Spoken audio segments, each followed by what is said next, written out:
Egunon Danori, buenos días a todos.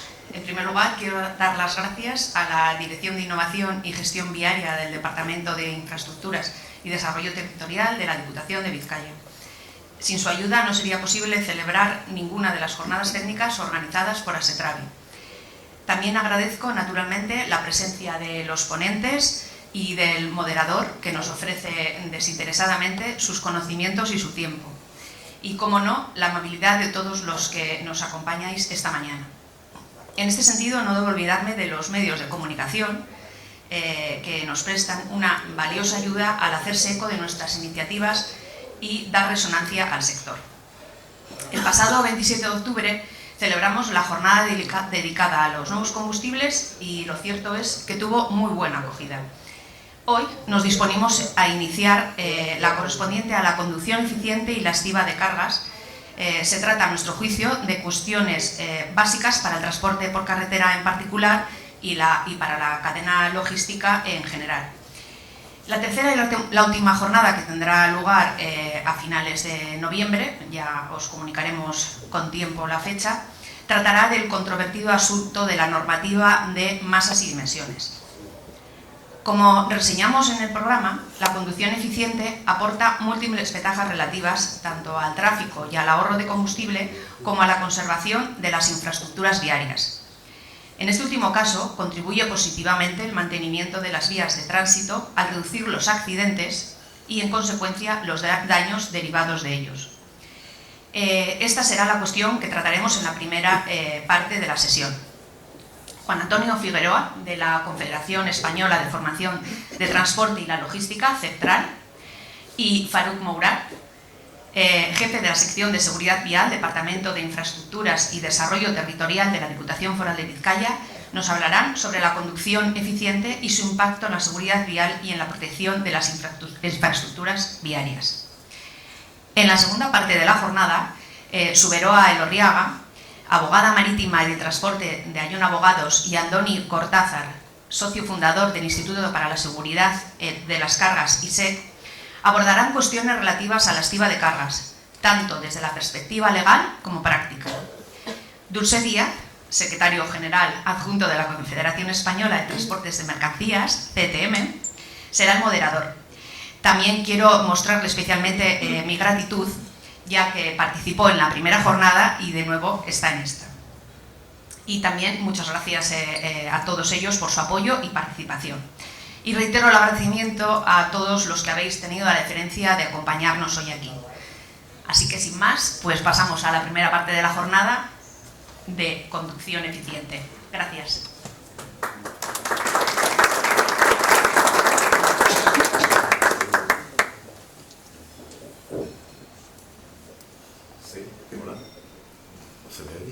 Sí, hola, muy buenos días a todos. Muchas gracias por asistir y gracias por la presentación. Me voy a presentar rápidamente en 2 minutos. Yo soy Juan Antonio Figueroa, soy formador en transportes de la Confederación Española de Transporte de Mercancías y dentro del CTM me encuadro en CEPTRAL y es, por así decirlo, el departamento de la CTM y pues básicamente lo que doy es todo tipo de cursos relacionado con el mundo del transporte. Desde el ahorro de combustible, desde CAP, mercancías peligrosas, tacógrafos, seguridad vial. También soy profesor y director de escuelas particulares de tráfico. Y me han encargado que os hable de la conducción eficiente. La verdad es que es un tema apasionante. Llevo ya unos años en CTM y fue de los primeros temas que toqué y tengo que deciros que todo el mundo lo llama conducción eficiente, recibe varios nombres: conducción racional, conducción de seguridad, optimizar combustible. Todos los cursos que imparto hay varias partes y lo primero que os tengo que decir es que para optimizar combustible, el optimizar combustible no es una ciencia exacta. 2 más 2 matemáticamente son 4, pero para ahorrar combustible pueden ser 3, 5 o incluso menos 1. No hay una ciencia exacta para ahorrar combustible. Sí es verdad que el ahorro del combustible está muy relacionado con muchas palabras, hablaremos de, por ejemplo, de neumáticos, hablaremos de vías, hablaremos de nuevas tecnologías, hablaremos de el peso, hablaremos de condiciones climatológicas, pero voy a tratar también de explicar que hay una palabra que es muy importante para ahorrar combustible, y es la formación. Desde mi puesto en CTM, un conductor que no esté formado no ahorra. Pero una persona, y me salgo del mundo profesional, que esté formado y preparado, no solo ahorra con un vehículo pesado, sino también con el turismo. Es tan importante una cosa como otra. Cuando hablamos de ahorro de combustible, y con todo lo que voy a decir también, tengo que decir algo que luego vamos a ver. Ahorrar en combustible significa ahorrar cumpliendo las normas de tráfico. Penalizar en seguridad no es válido de cara a ahorrar combustible. Lo dejo claro. Es decir, cualquiera con estos vehículos, y ya me centro en vehículos pesados, solo con inflar neumáticos de 8 a 9 kilos ya ahorra combustible. Repito, no es una ciencia exacta, pero si yo en los neumáticos de un vehículo, mercancías o viajero, meto 9 kilos de presión, tengo menos sección de banda rodadura en el asfalto y automáticamente ahorro combustible, pero sí peco en seguridad. ¿De acuerdo? Bien. El combustible es uno de los principales costes que tienen que hacer frente a las empresas de transporte. El precio y el oro negro es fundamental, aunque hay cada vez nuevas opciones, como es el gas, como es la electricidad, como es el hidrógeno. Particularmente creo que va a ser el futuro en cuanto al traslado de las personas, el hidrógeno. Pero quiero empezar diciendo que cuando se habla de ahorro eficiente, pues nos fijamos en los vehículos y por lo tanto en los conductores. La primera palabra para ahorrar combustible se llama compra. Y el primero que ahorra combustible nunca es el conductor, es el empresario. Es decir, empiezo a ahorrar combustible cuando no tengo vehículo. Alguien podrá preguntarse, hombre Juan, si no tienes vehículo, lógicamente no hay ningún gasto. Es decir, la primera parte para ahorrar combustible primero es la empresa y por lo tanto el empresario y luego el conductor. ¿Cuándo empieza a ahorrar el empresario? En la compra. ¿Qué herramienta tengo que comprar para trabajar? Es la primera pregunta que se tiene que hacer un empresario. Yo podría hacer un transporte, pues no sé, de paquetería Madrid-Bilbao y comprarme un vehículo de 770 caballos. Y sin embargo, si llevo otro en una ruta más dura, pues tan solo tengo un 420. No son cosas lógicas. Con lo cual, el primero que tiene que empezar a ahorrar combustible es el empresario. ¿Cómo? Sabiendo la cadena cinemática que tiene que comprar. ¿Qué motor necesito? ¿Qué potencia? ¿Qué tipo de combustible? ¿Voy a hacer transporte local, comarcal, nacional, internacional? ¿Qué tipo de cabina necesito? ¿El conductor va a ir a casa, va a dormir? ¿Qué tipo de calzado? Hablo de calzado neumático. ¿Necesito unas ruedas 80, 70, 60? ¿Qué tipo de tráficos tengo? ¿Son nacionales, rutas duras? ¿Monto un retarder? ¿Monto un freno motor? ¿Monto la combinación de ambos? ¿Va a llevar una cisterna, un portavehículo? ¿Va a llevar una lona? ¿Es un vehículo desnudo, plataforma? ¿Tengo alguna marca cerca de mis instalaciones? En mis tráficos tengo esa marca, tengo servicio de 24 horas, ¿cómo es su servicio postventa? ¿Lo compro en propiedad, hago un renting? Cuando un empresario se contesta estas y otras preguntas, está ya comprando una herramienta de trabajo. Todo el mundo lo llama camión. Yo en mis cursos lo llamo herramienta de trabajo. El empresario la compra, se adapta a sus necesidades, se la da a un conductor profesional y formado, y ese conductor tiene que exprimirla racionalmente para que el coste por kilómetro sea el más bajo y el beneficio el más alto. Es la definición que tenemos ancestral de lo que es un camión. Y eso a veces es difícil. Generalmente cuando tenemos un vehículo privado, un turismo, si paráis a pensarlo, el 95% de los kilómetros que hacéis con el turismo es vacío, con lo cual tiene un consumo más que aceptable. Si quitamos Navidad, periodo estival, algún puente que podamos tomar, el resto del año conducimos nuestro turismo vacío. De hecho, lo compramos muchas veces porque nos gusta o porque lo tiene un amigo, porque las características, pero cuando vamos a comprar una herramienta de trabajo, tenemos que mirar que sea rentable. Y dentro de esa rentabilidad, lógicamente, va de la mano de la seguridad. Bien, el empresario ha comprado este vehículo. El precio que tenemos ahora se me antoja algo alto, ha ido subiendo en los últimos años, pero es necesario para la inmensa mayoría de los transportistas. El empresario tiene que poner en marcha políticas, por ejemplo, desde la energía y los medios de control que va a hacer, y también estrategias en cuanto a la compra del combustible. Por ejemplo, ¿interesa siempre tener un depósito de combustible en una empresa? ¿Sí? ¿No? Pues a veces no. Depende del número de vehículos, depende a qué precio lo compre.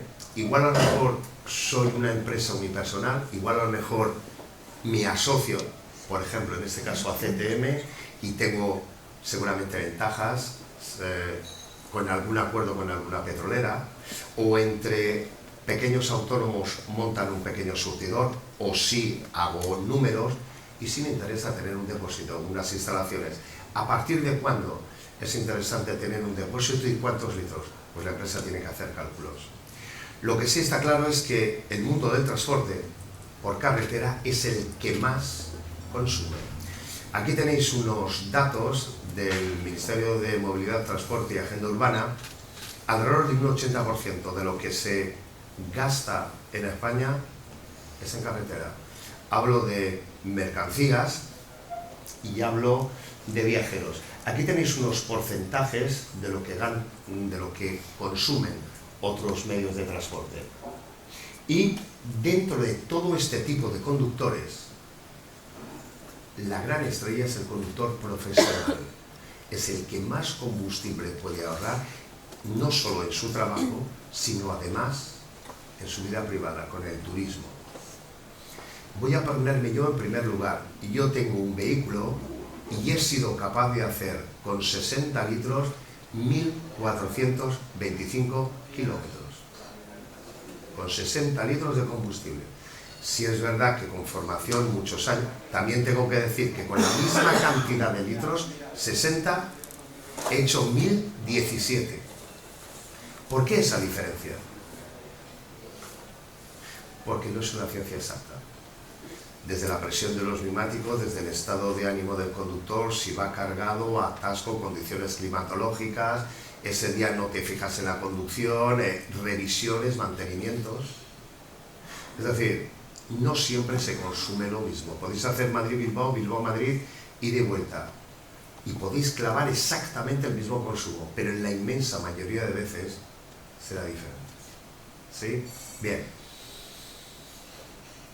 Las empresas tienen que conocer que para ahorrar combustible es un fenómeno estructural, que hay que aprender a dominarlo y controlarlo. En mi época, antes de ser formador de CTM, estuve 8 años haciendo internacional. Luego alguien me vio en un curso, me contrató y dijo que podía formar a la gente, y aquí estoy desde hace casi 28 años. En mi época de conductor, quien realmente ahorraba combustible era el jefe de tráfico.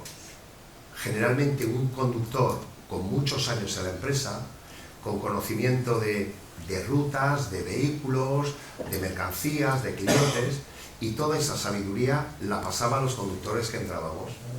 Hoy en día, para saber lo que gasta un vehículo, necesito saberlo, lo que gasta hoy, no mañana, lo necesito saber hoy en tiempo real. Para eso están pues, los sistemas de gestión de flota informatizados. Es fundamental en tiempo real saber lo que me consume un vehículo, y más en transporte, y de dónde voy a tomar esos datos, del propio vehículo.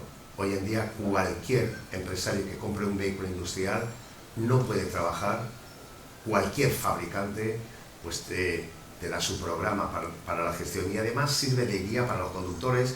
Hay fabricantes que tienen laureles, otros levantan una copa, otros le dan al conductor un pulgar si ahorra combustible. Y cuando hablo de conducción eficiente, no solo hablo de combustible, hablo de ahorrar en neumáticos, hablo de ahorrar en frenos, hablo de ahorrar en cambios, hablo de, es decir, lo que el combustible es la punta del iceberg. Hay toda una serie de ahorros por detrás. Y todo esto también va a terminar en una cosa que se ha comentado hace muy poquito, la seguridad vial. Un conductor preparado y formado comete pocos errores. ¿Sí? Estos sistemas de gestión, como os digo, aquí estáis viendo cabinas de vehículos y no son futuristas. Cualquiera de estas cabinas, no sé si en la sala habrá algún conductor, pero posiblemente si hay alguno, llevará algunas de estas. ¿Sí? Algunas de estas. Y todos los fabricantes nos dan sus programas para saber desde el geoposicionamiento. Hoy en día los vehículos industriales son auténticos ordenadores con neumáticos. Un empresario en tiempo real puede saber desde lo que consume, litros hora, geoposicionamiento, revoluciones, relación de cambio, el tiempo que ha estado en ralentí, cuántas veces ha utilizado el retarder, cuántas veces ha presionado el pedal del freno, con qué intensidad, un 10, 12, 13%, geoposición en función de rutas, según el peso que va. Hablo de vehículos muy normalitos. Si ya vamos en vehículos industriales con cambio no automatizado, sino robotizado. No sé si habéis oído la expresión cajas de cambio con ojos. Pues las cajas de cambio de vehículos, bueno, y ya en turismos también, furgoneta, autobuses, tienen ojos. Geoposicionan al conductor y van por delante de él de 1,7 a 2,2 kilómetros por delante. Le geoposicionan a través de un mapa, saben si hay subida, bajada, si hay una curva, leen las señales, todo lo que llamamos ahora los sistemas ADAS, que ahora muchos, por el reglamento 2144, van a ser algunos obligatorios, de hecho ya son, pero que los fabricantes tienen desde hace tiempo. ¿Sí? Gestión de flotas. Es un mundo para elegir. Y como os digo, no solo se ahorra combustible, se puede saber lo que ha gastado el vehículo, sino que además se pueden hacer citas en talleres para mantenimiento. Cuando el conductor llega, yo ya he descargado, he hecho la entrada en el taller, he dicho los códigos que tiene, los fallos, y en lugar posiblemente de estar 2 horas en un taller, pues tan solo se queda igual de 1 hora. Cuanto menos tenga un camión, un vehículo industrial parado, gasta y no produce. La idea de estos vehículos es que continuamente se vea un movimiento y por lo tanto facturando, ahorrando todo lo que puedan. Con estos sistemas se puede optimizar las rutas. Si yo tengo una empresa y tengo camiones de 420 caballos, 480, tengo cisternas, tengo portavehículos, tengo frigoríficos, puedo optimizar el consumo por el tipo de ese remolque y también por la potencia que da o que desarrolla el motor de ese vehículo. Se pueden hacer ratios históricos que la empresa, de hecho, muchas empresas de las que yo voy a dar formación en internacional, tienen rutas continuas y es esa ruta la que le dicen al conductor, cambian de un portavehículos a un frigo, cambian de potencia, automáticamente varían las rutas. Por ejemplo, se pueden hacer informes de movimiento. También se puede ahorrar combustible en las ciudades. En las ciudades estamos sujetos a más cambios, a más paradas. También deciros que el mayor consumo que tiene cualquier vehículo es su salida en parado, cargado vacío. En este caso, en vehículos pesados, que es donde yo me muevo, de salir en parado con un vehículo a plena carga puede haber consumos instantáneos de 500, 600, 800 litros hora. Es decir, durante 1 hora gastaría eso. Ni que deciros que si sale en una rampa ascendente podéis ver en el ordenador, y hay que formar a los conductores para que sepan mapear dentro. En mi época los camiones eran muy básicos, 1, 2 botones, 1, 2 pantallas. Casi todos los fabricantes ahora pues igual tienen, no sé, 14, 15, 16, 17 pantallas. Creedme que cuando doy formación a los conductores, alguno no sabe buscar.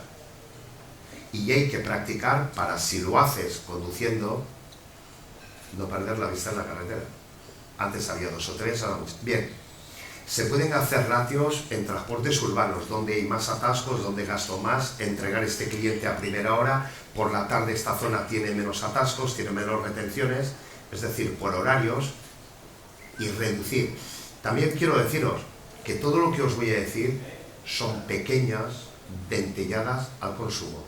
Ningún camión pasa, por mucho que se aplique todo lo que os digo, de gastar, no sé, 30 litros, y hay muchos que hacen 28 bajos y 27 altos. En mi época, con 40 toneladas, 40, 41, 42 era lo normal. Más o menos, igual algunos 39, pero ahora están haciendo 27, 28, 30, esa 30 litros a los 100 es algo muy normal. Son pequeñas dentelladas, un 0,1 aquí, un 0,3 allí, un 0,4 aquí, y se va ahorrando. Bien, se pueden, por ejemplo, también, importante de cara a la seguridad, hacer controles de los tiempos de trabajo y descanso de los conductores, todas las actividades, qué porcentaje de vehículos gastan más con una circulación nocturna, quién va cargado, quién va a media carga, quién va vacío, rutas, posicionamiento y por lo tanto también, lógicamente, consumo de combustible. Nosotros en la Confederación trabajamos con Renault, la gama T. Cuando hay informes de consumo y hacemos cursos de ahorro de combustible, imprimo 17 hojas. O sea, hay un volumen tal de datos que luego cuando doy formación a los conductores me centro solo en 5 o 6 datos. Es muchísima información la que dan estos vehículos. Este es el concepto que os muestro, un concepto más para ahorrar combustible. La caja de cambios con ojos.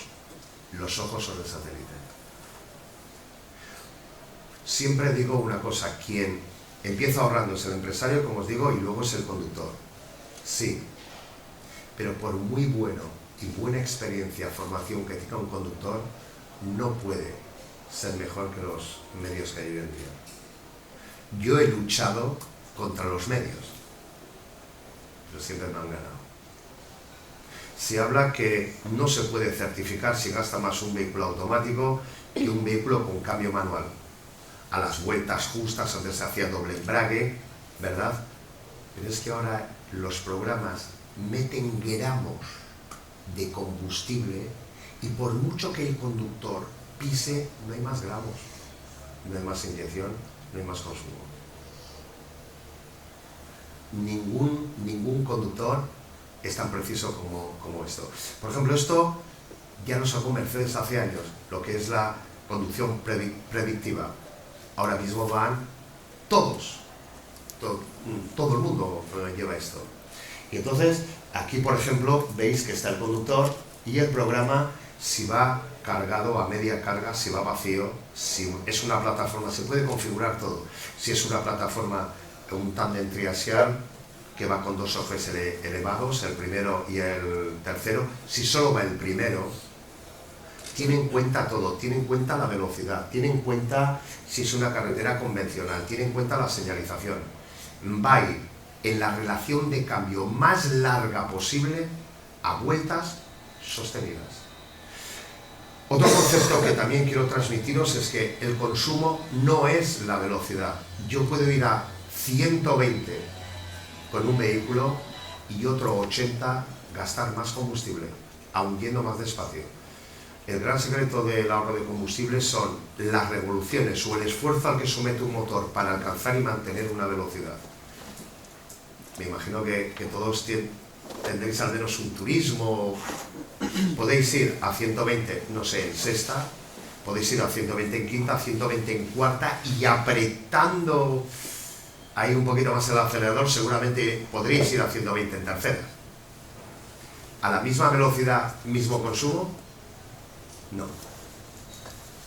En mi época había que subir alto de vueltas. no había turbos de geometría variable, en fin, cambios, doble embrague, no había sincronizado, y pues subíamos 2.300, 2.400 para arriba. Ahora hay camiones que suben en par a 1000 vueltas, a la velocidad programada, no se mueven, y si el conductor va a mirar el consumo, baja.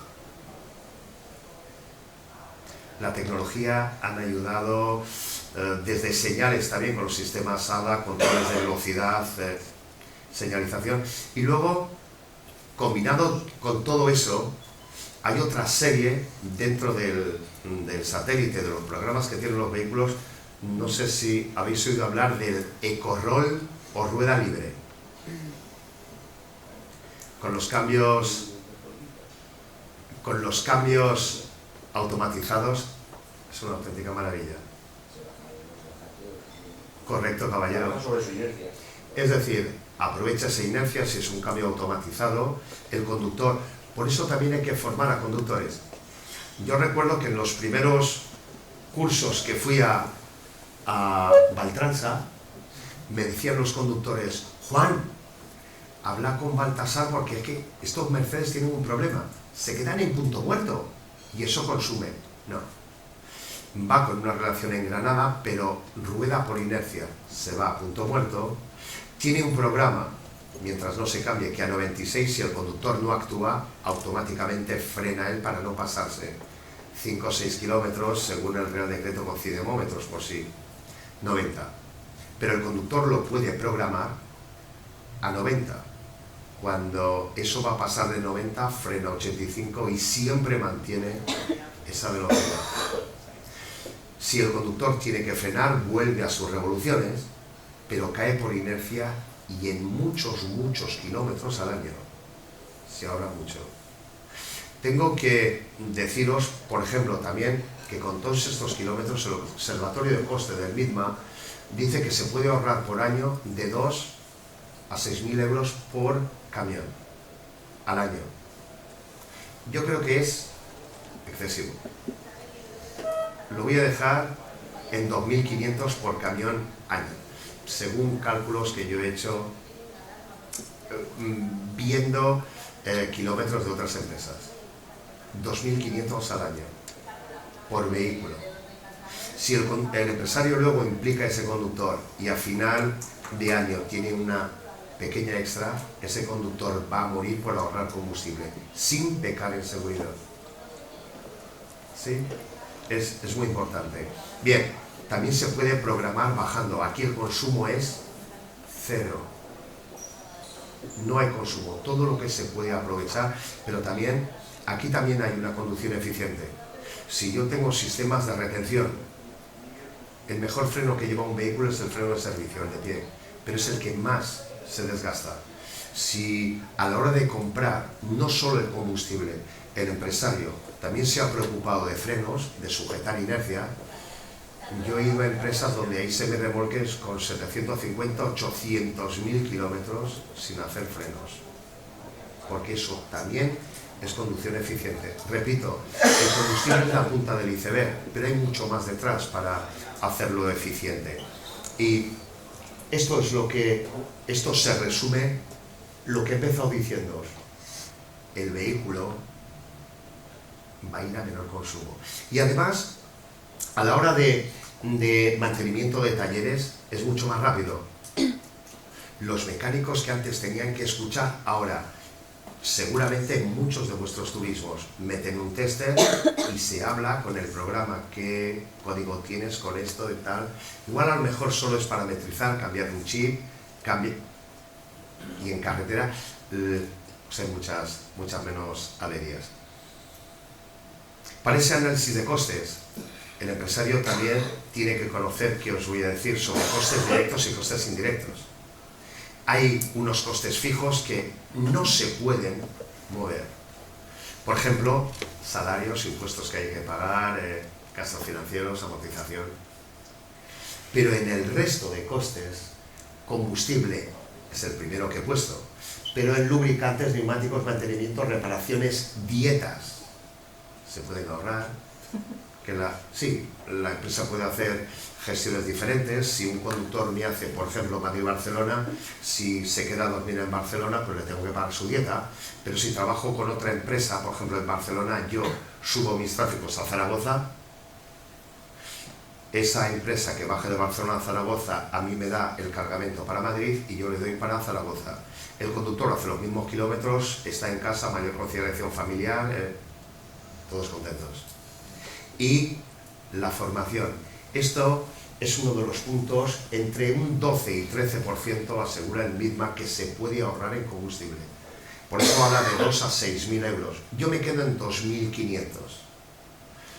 Para una empresa unipersonal son 2.500 euros. Pero ¿qué pasaría si es un empresario que tiene 4 camiones? ¿Y si tiene 14? ¿Y si tiene 72? Nos hacemos una idea de la facturación que puede tener una flota de transporte que tenga 500, que en España las hay 500, 600, 700 camiones. El coste en combustible es brutal. Formación. Cuando se ha hablado de compras, es muy importante esto y es lo más difícil. ¿Qué vehículo es el mejor para hacer transporte? Y me centro tanto en mercancías como en viajeros. ¿Cuál es la mejor marca? ¿Cuál es la que más ahorra? ¿Cuál es el mejor vehículo de transporte? Sí, pero el conductor profesional no es una máquina. Estoy de acuerdo contigo que es la parte fundamental de un vehículo. Puedo tener un vehículo industrial que incluso hable y me ponga café. Si no lo lleva un profesional, es una máquina que va a perder dinero. Pero a la hora de comprar, ¿cuál compro? ¿Cuál es el mejor vehículo para hacer transporte? Me parecen unas marcas maravillosas. No hay ninguno malo, ninguno. Hay preferencias. Lo que está claro es que cada uno va a hablar de la vaina según le toque. Pues yo tengo conductores y empresarios que no quieren hablar de Scania. No sé si alguno conoce esta marca. Bueno, pues no quieren oír hablar. Sin embargo, otros no quieren oír hablar de Iveco porque le ha ido mal. Otros no quieren hablar de Mac porque le... Pero no hay ninguno malo.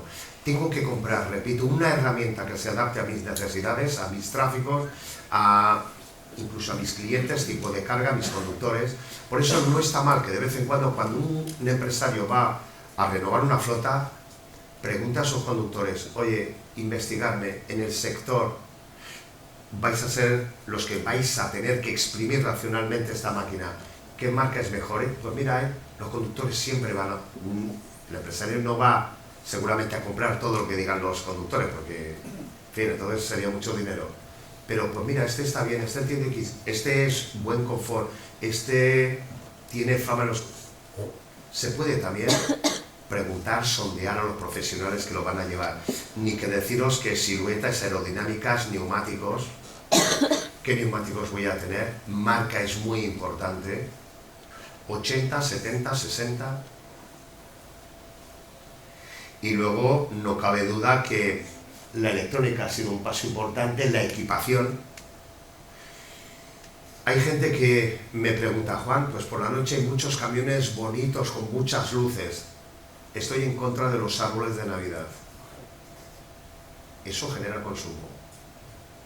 O sea, muchas luces generan, sí. Seguridad, es mejor. Mire usted, y se arriesga usted a que le paren y por no cumplir con el Reglamento General de Circulación... Perdón, eso en España, el resto de Europa no, España.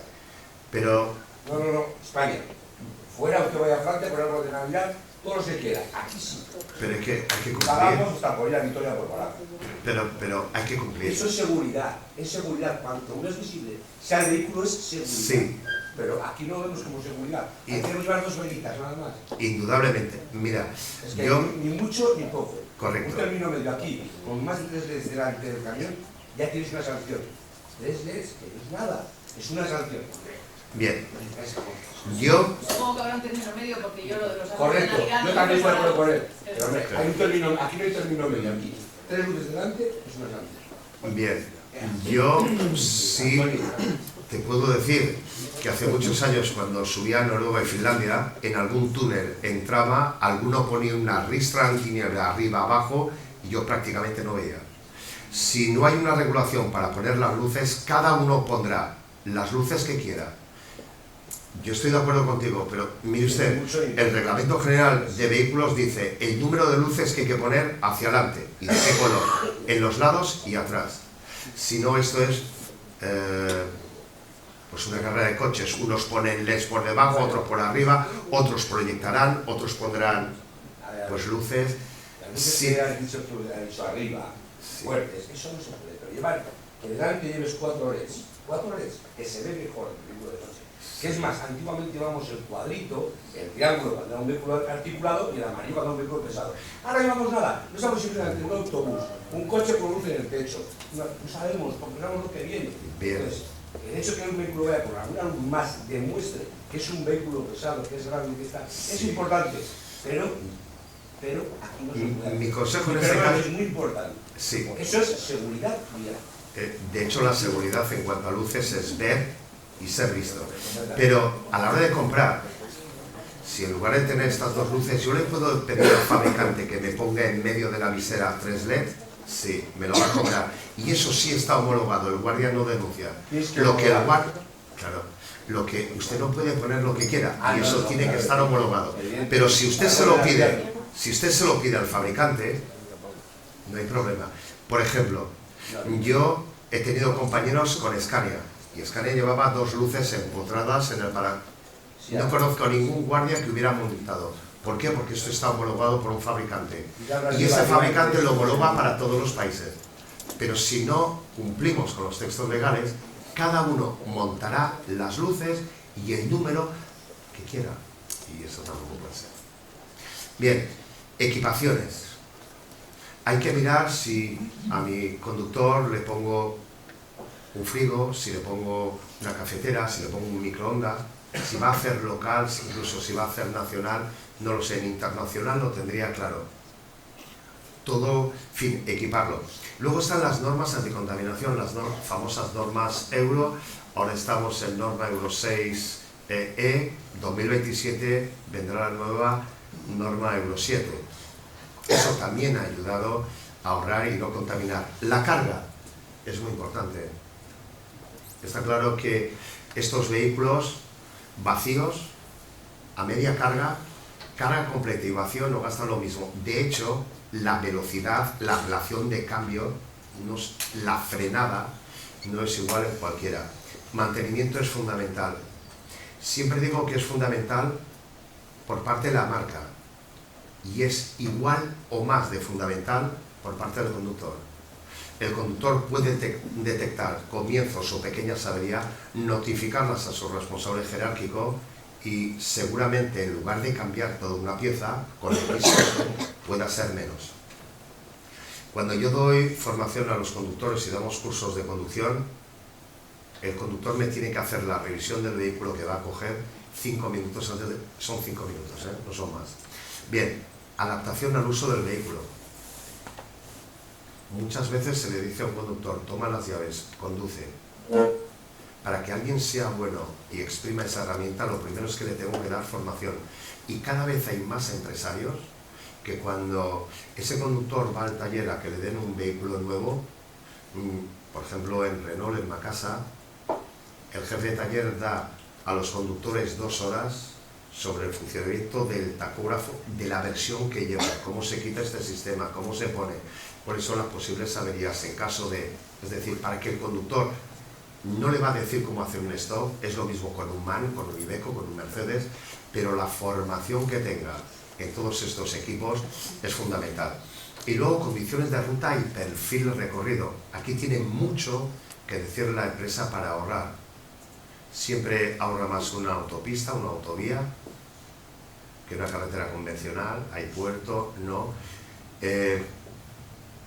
Planificar los recorridos es fundamental para que haya ahorros de combustible.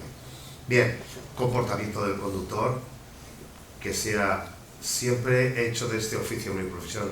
Conductor profesional, lo primero que tiene que ser es cortés, caballero y cumplidor. O caballera, porque cada vez, a Dios gracias, hay más mujeres. Nivel de formación. Formar a un conductor en ahorro de combustible no tiene que ser un punto, bueno, le doy un curso cada 5 o 6 años y ya está. No, no. Tendría que ser 1 o 2 cursos por año. Involucrar, motivar al conductor que todo lo que sea ahorrar es bueno. Primero para la empresa, pero sobre todo para él. Desde fama, caché... Es decir, hay una cosa que no nos puede... No hay dinero, la satisfacción del trabajo bien hecho. Luego, la relación entre empresario y conductor. Aquí quiero hacer un pequeño análisis. A veces hay vehículos que gastan más si hay tensiones entre conductor y empresario. Por ejemplo, en mi época muchos conductores decían: lo que no me paga en esto lo va a pagar en gasoil. Y cada cambio se hacía a 2.500, 3.000 vueltas, frenada. Ahora no es lo mismo, porque si es un cambio automatizado y robotizado, por mucho que quiera cambiar el conductor, no lo va a hacer a esas vueltas. Aunque la parte del cambio sea automática y otra manual, ¿el vehículo va a dejar al conductor cambiar? Sí, siempre que lo haga bien. Si no lo hace bien, asume el mando. Mejorar el seguimiento, mantenimiento del vehículo, itinerarios, comunicación con el conductor, informarle de datos de consumo, primar, buzones de sugerencia, incentivos. El conductor es el único dueño a bordo y debe concienciarse de que es el quien aporta mucho en el apartado de consumo, en la segunda parte. ¿Sí? Bien. Rápidamente, para que veáis 2 cosas. Yo ya llevaba estos vehículos, pero aerodinámica, tengo que decir que he sido muy contrario a las Mirror Cam. Muy contrario. Yo, espejo de toda la vida. Hasta que en CTM me enviaron a un curso con Mercedes y vi las bondades. La primera es que se ahorra combustible, sí, ya de entrada. De este vehículo que tiene retrovisores a este que no tiene, ya hay ahorro de combustible diario, semanal y mensual. Sí, es así de sencillo. De cara a la seguridad, cuando un conductor llega a una glorieta, con los 2 espejos que tengo aquí, tengo que mirar porque no veo quién viene. Con estos mirror se ve directamente el que viene. Y de cara a más seguridad, cuando un conductor está haciendo su descanso y con la cortina echada, para que nadie le moleste, si corre la cortina y tiene un cristal, él ve a quien está haciendo algo, pero también le ven a él. Con las Mirror Cam no te ven. Y quinto punto sobre la seguridad. Hay conductores que adelantan y no saben cuándo tienen que volver a la derecha. En todos los fabricantes tienen una rayita roja, no te puedes cambiar, una rayita amarilla X distancia, y cuando ya te pita y no hay rayita, es que ya puedes volver a la derecha. Todos son beneficios. Fijaros, por ejemplo, en estas fotos, donde aquí se puede apreciar que esto, todo es consumo. Esto. Sin embargo, con esto hay mucho menos consumo. Solo con esto. Mantenimiento de neumáticos, una elección correcta de rutas, semirremolques también adaptados, carrozados, y que quien lo lleve sepa tomar decisiones, ese vehículo ahorra. Por eso quiero deciros que es un cúmulo de todo. Por ejemplo, yo soy muy tiquismiquis en la conducción. A mí me ayuda a ahorrar combustible la concentración. Cuando llevo cualquier vehículo no puede haber nada en el salpicadero, todo tiene que estar limpio, no, nada tiene que estar fuerte. Eso me ayuda a concentrarme. Por ejemplo, me ayuda a ahorrar combustible con mi vehículo. Todos los domingos en el garaje tengo un medidor, miro la presión de los neumáticos, todos. Mantenimientos en la casa, saltarse relaciones de cambio, frenar lo menos posible. El mejor freno en un vehículo no es el freno, es el acelerador. Levantarlo a tiempo y practicar la anticipación. Lo que veo aquí no me importa, ya lo he tenido que ver, me importa lo que hay lejos. O sea, semirremolques como estos, por ejemplo, ¿no?, que ayudan. Alguno podrá pensar, Juan, pues a mí no me ayuda porque yo llevo una mañana y tengo obras. Bien, no está pensado para todos. Pero veis, cuando hay una resistencia aerodinámica, aquí el aire forma menos torbellinos por delante e incluso por detrás. O sea, todo esto ahorra. No todos los medios valen para todas las empresas ni para todos los transportistas, ¿no? Bien, esto ya os lo he contado y lo bueno es esta visión. Soy de la opinión que hay que ahorrar en todo. Por ejemplo, yo estoy en casa, si salgo de una habitación, no puedo dejar una luz encendida, es superior a mí, no puedo. Pero si ahorramos y además tenemos seguridad, si además ahorramos y tenemos seguridad, es lo mejor. El neumático, incluir al conductor en que haga revisiones. Oye, en mi época había que mirarlo con medidores. Hoy en día el conductor, algunos me dicen que no lo miran porque no saben buscarlo en el mapa, si el vehículo lleva TPMS o no. Pero es fundamental mirar esto. Cuanto ruede a la presión correcta, consigo varias cosas. Uno, ahorrar combustible, con cualquier vehículo. Y dos, el desgaste es progresivo y mucho más regular. En un turismo igual no tiene tanta importancia porque se cambian 2 ruedas, se cambian 4. Pero sabéis que con un vehículo, un neumático, 500, 550, lo voy a dejar en 500 para redondear.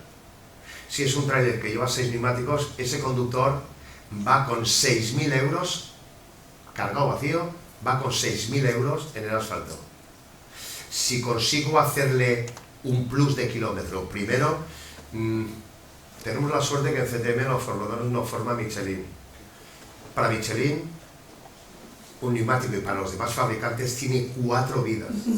La vida nueva, la vida del esculturado, recauchutado, y ese recauchutado se le puede volver a rayar. Con lo cual también se ahorra dinero antes de comprar el vehículo, tarde o temprano hay que comprar un neumático nuevo. Pero vas ahorrando, vas haciendo kilómetros a menor coste. Bien, esto ya hemos hablado. Si ahorra equipando, por ejemplo, más que árboles de Navidad, prefiero llantas de aleación. Eso sí que ahorra combustible. ¿Merece la pena pagar? Sí. Veréis, las llantas de aleación tardan menos el vehículo. Si además le quito la rueda de repuesto, que desde hace años no se tiene que llevar, no es obligatoria, si se le quita eso ya le estoy quitando peso. Puedo meter más peso dentro y por lo tanto mayor facturación. Pero además lo bueno que tienen de cara a la seguridad es que disipan mejor el calor que se pueda producir en los discos y en las pastillas. Esto es mejor que llevar muchas luces. Mantenimientos, como os he dicho antes, tanto de la empresa como del conductor. Elección correcta de aceites, no pasar, hacer muchos kilómetros con todos esos diferentes elementos pasados. También os digo que un vehículo no pasa de hoy a mañana a gastar 3 litros más. Siempre hay una causa. O mantenimiento, falta de experiencia del conductor, exceso hay muchos. La empresa tiene que buscar esos factores y emprender acciones correctivas para volver a reducir el consumo de combustible. Bien, ni que deciros que las condiciones climatológicas, la peor de todas, el viento, y sobre todo el viento de costado. Si es por detrás, me ayuda. Si es por delante, con la aerodinámica que tienen muchos vehículos, bien, reduces el consumo. Pero si es lateral, tengo 16,50 metros, o si ya hablamos de euromodular o duotrailer, mucho más lateralmente, y eso te empuja. Y la recomendación ahí para ahorrar combustible es bajar la velocidad. Pero, en fin, planificación de rutas, como os decía antes, tráfico, horarios, se puede ahorrar incluso en las ciudades, pero la empresa tiene que hacer una importante gestión.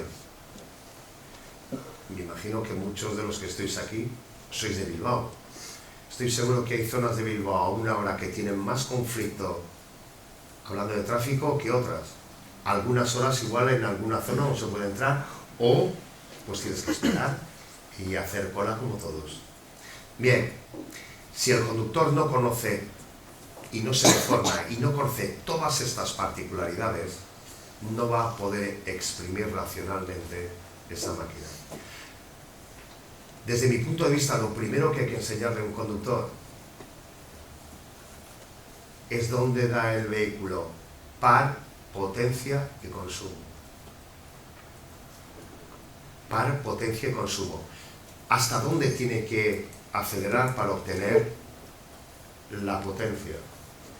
Y sabiendo las revoluciones adecuadas, pues a veces le interesará subir más o menos, pero nunca pasarse de esas revoluciones. Nunca. Por ejemplo, yo con mi turismo cargado, a veces llevo a mi pareja y me dice, no, cambia que vas muy bajo. Yo subo, por ejemplo, Somosierra con 2 bicicletas, 4 personas y el maletero lleno. Y mi aguja se queda en 1700 y no le cambio, sigue en sexta. Porque el fabricante, que es quien mejor lo conoce, me dice, oye, de 1007 a 2100 es donde da tu mayor par, tu mayor fuerza. Y no le cambio. Pero si baja de 1007, entonces sí tengo que reducir.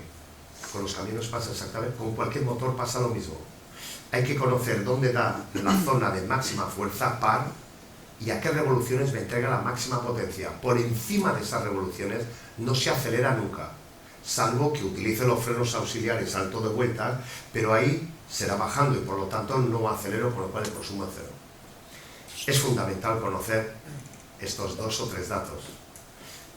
Repito, con todo esto no quiero conductores que sean ingenieros. Quiero profesionales que sí sean conductores. Aparte de esto, cumplir con todas las normas y reglamento. Bien, esto es lo que os he dicho del clima. Todo tiene que ser con un buen nivel de seguridad. Y a veces, pues, hay conductores que no son profesionales. Y si mi jefe no me da esto, va a gastar dinero en esto. Sigue menos, cada vez menos, pero sí en algunos. Documentos, por ejemplo, la empresa tiene que hacer, el conductor tiene que ahorrar, pero tiene que sentir que la empresa tiene un seguimiento de su trabajo. Alguien que vea que le siguen, le valoran, le ayudan, le informan, le asesoran, va a ser una persona. Por eso, desde el vehículo y también desde la empresa. Luego, un seguimiento mensual, semanal, sé de empresas que es diario. Conozco una pequeña empresa en Azuqueca de Henares, 5 camiones. El empresario, cuando tiene una ruta nueva con un cliente, coge un camión y hace él la ruta para ver más o menos lo que se puede gastar. Algunos llegan a esos niveles. Y luego, bueno, pues igual la empresa, si ve que hay muchos consumos, igual hay que cambiar pues la ruta, igual hay que poner otro tipo de vehículo, cambiar otro tipo de semirremolque. Es decir, igual hay que cambiar de fabricante, hay que mirar otras alternativas, igual ya no me vale el gasoil, tiene que ser eléctrico, 1000 cosas. O también hablar con los conductores e incluso decirle, oye, voy a perfeccionar tu conducción, te voy a dar este curso, vamos a ir al fabricante y te va, con el siguiente camión que te voy a dar, vas a hacer kilómetros o a prueba. Conclusión, hay que hacer un seguimiento, no hay una regla de oro, como os he dicho, no es una ciencia exacta, no es una ciencia exacta, pero cuando en una empresa se implanta un sistema nuevo, muchas de las veces al principio choca, joder, ¿qué va a ser esto? No me voy a adaptar, y poco a poco. Yo recuerdo en CTM Central cuando mi anterior jefe nos empezó a hablar de normas ISO, todo documentar, bueno, y ahora es algo que se lleva con el tiempo, se va haciendo, y eso mejora el trabajo de la empresa ahorra y también el propio rendimiento de ese trabajador. ¿Sí? Por mi parte, nada más, agradeceros la atención. No sé si luego habrá ruegos, preguntas o...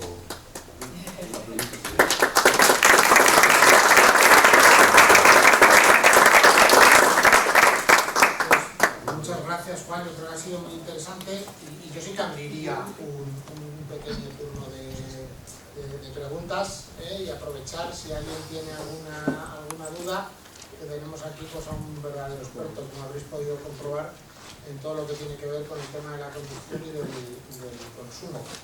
Mientras alguien se anima, no te hago yo alguna de cosas que me han ido surgiendo a mí mientras ibas hablando. ¿Cuántos años llevamos en CTM Central con los cursos de conducción económica? Pues yo voy a hacer 28 años en la empresa que viene. Estoy desde el 96, Maroto y compañía creo que llevan dando este tipo de cursos pues desde el 92, 93 aproximadamente. O sea, llevamos 30 años. En estos 30 años hemos vivido épocas con el precio del gasóleo más alto, más bajo. ¿Habéis detectado alguna relación?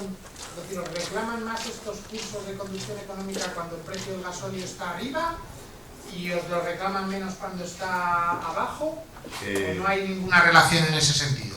Sí hay relación. Verás, cuando el precio se dispara, diría que todo tipo de empresas, pero sobre todo más las empresas medianas y pequeñas unipersonales, para ver cómo pueden hacer y mostrarles en los recorridos cómo se puede minimizar.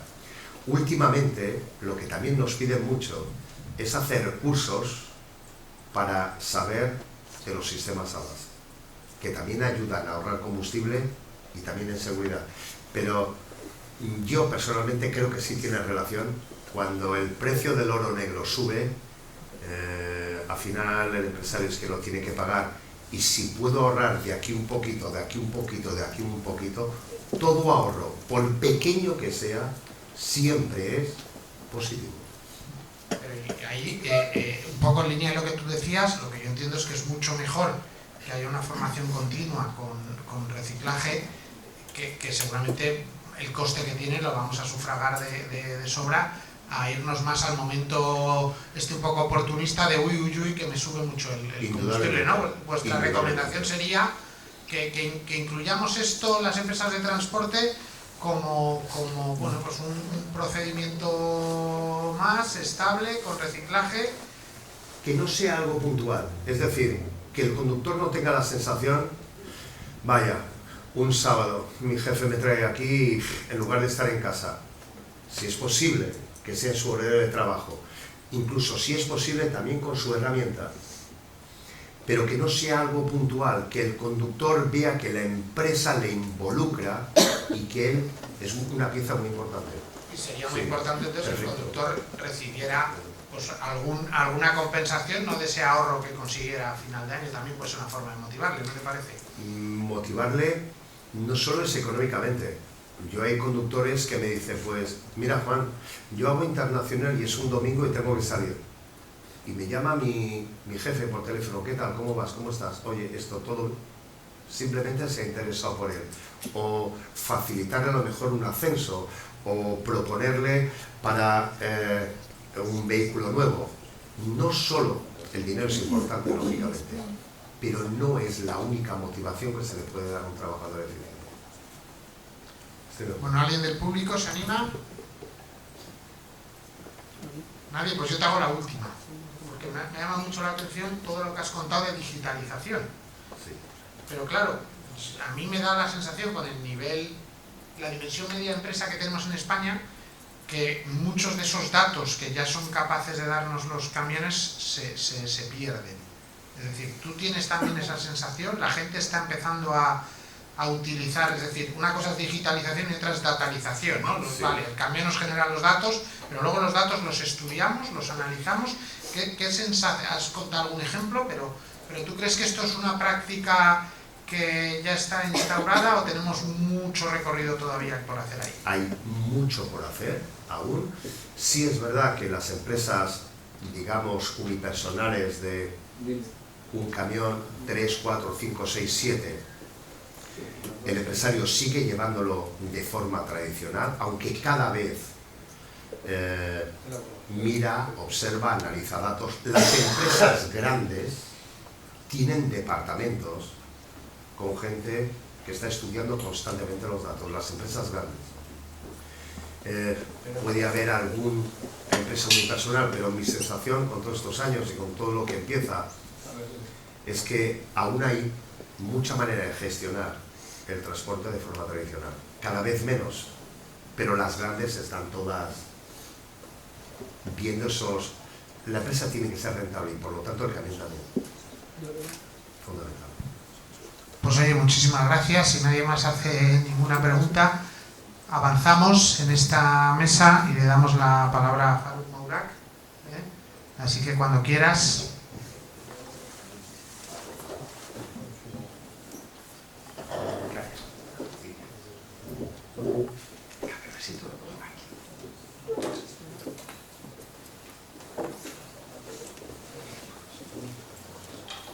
Buenos días a todos y muchas gracias por invitarme.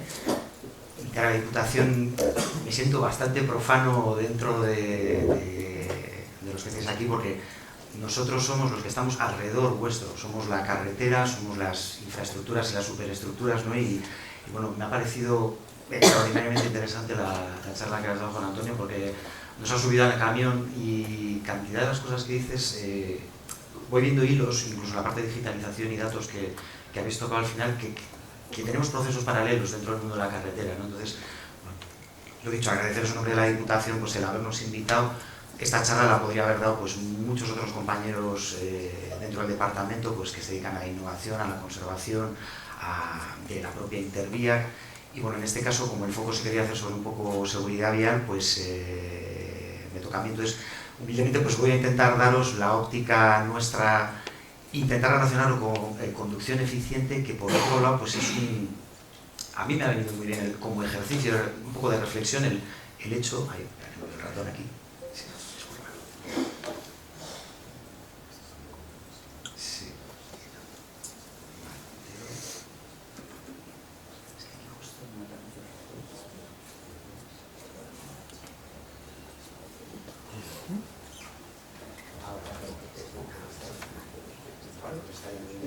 Es una clase de conducción de ratón. Perfecto. Suspendido. Eficiente.